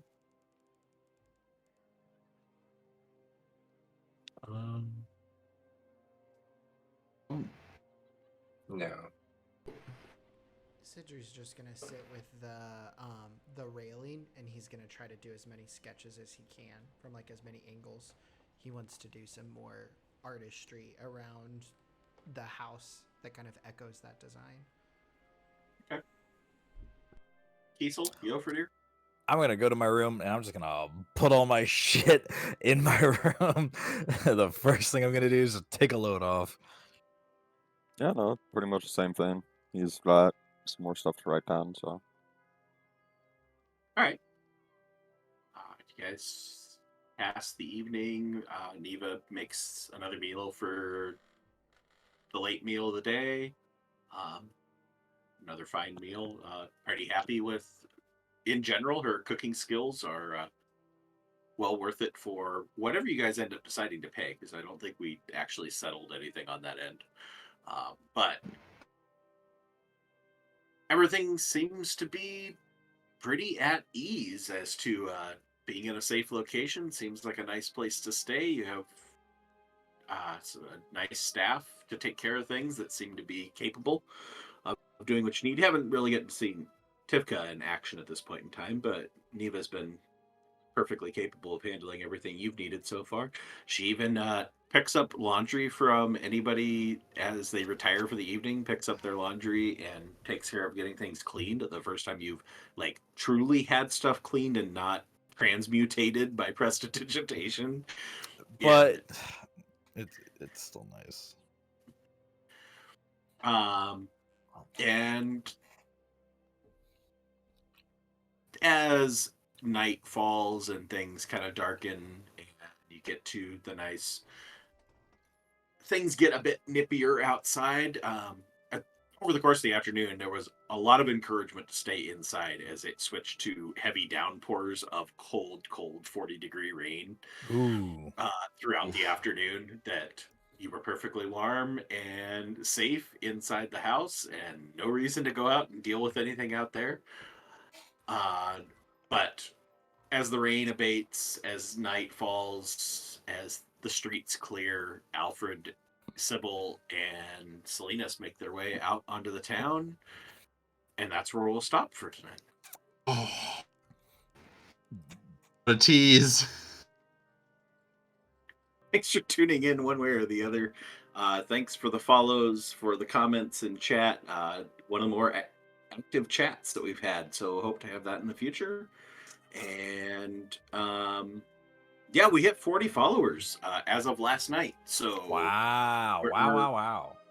final fifth of the way to get to that 50. Thanks to all of you for your contributions. And till next week. Have a See y'all. week, everybody. Bye.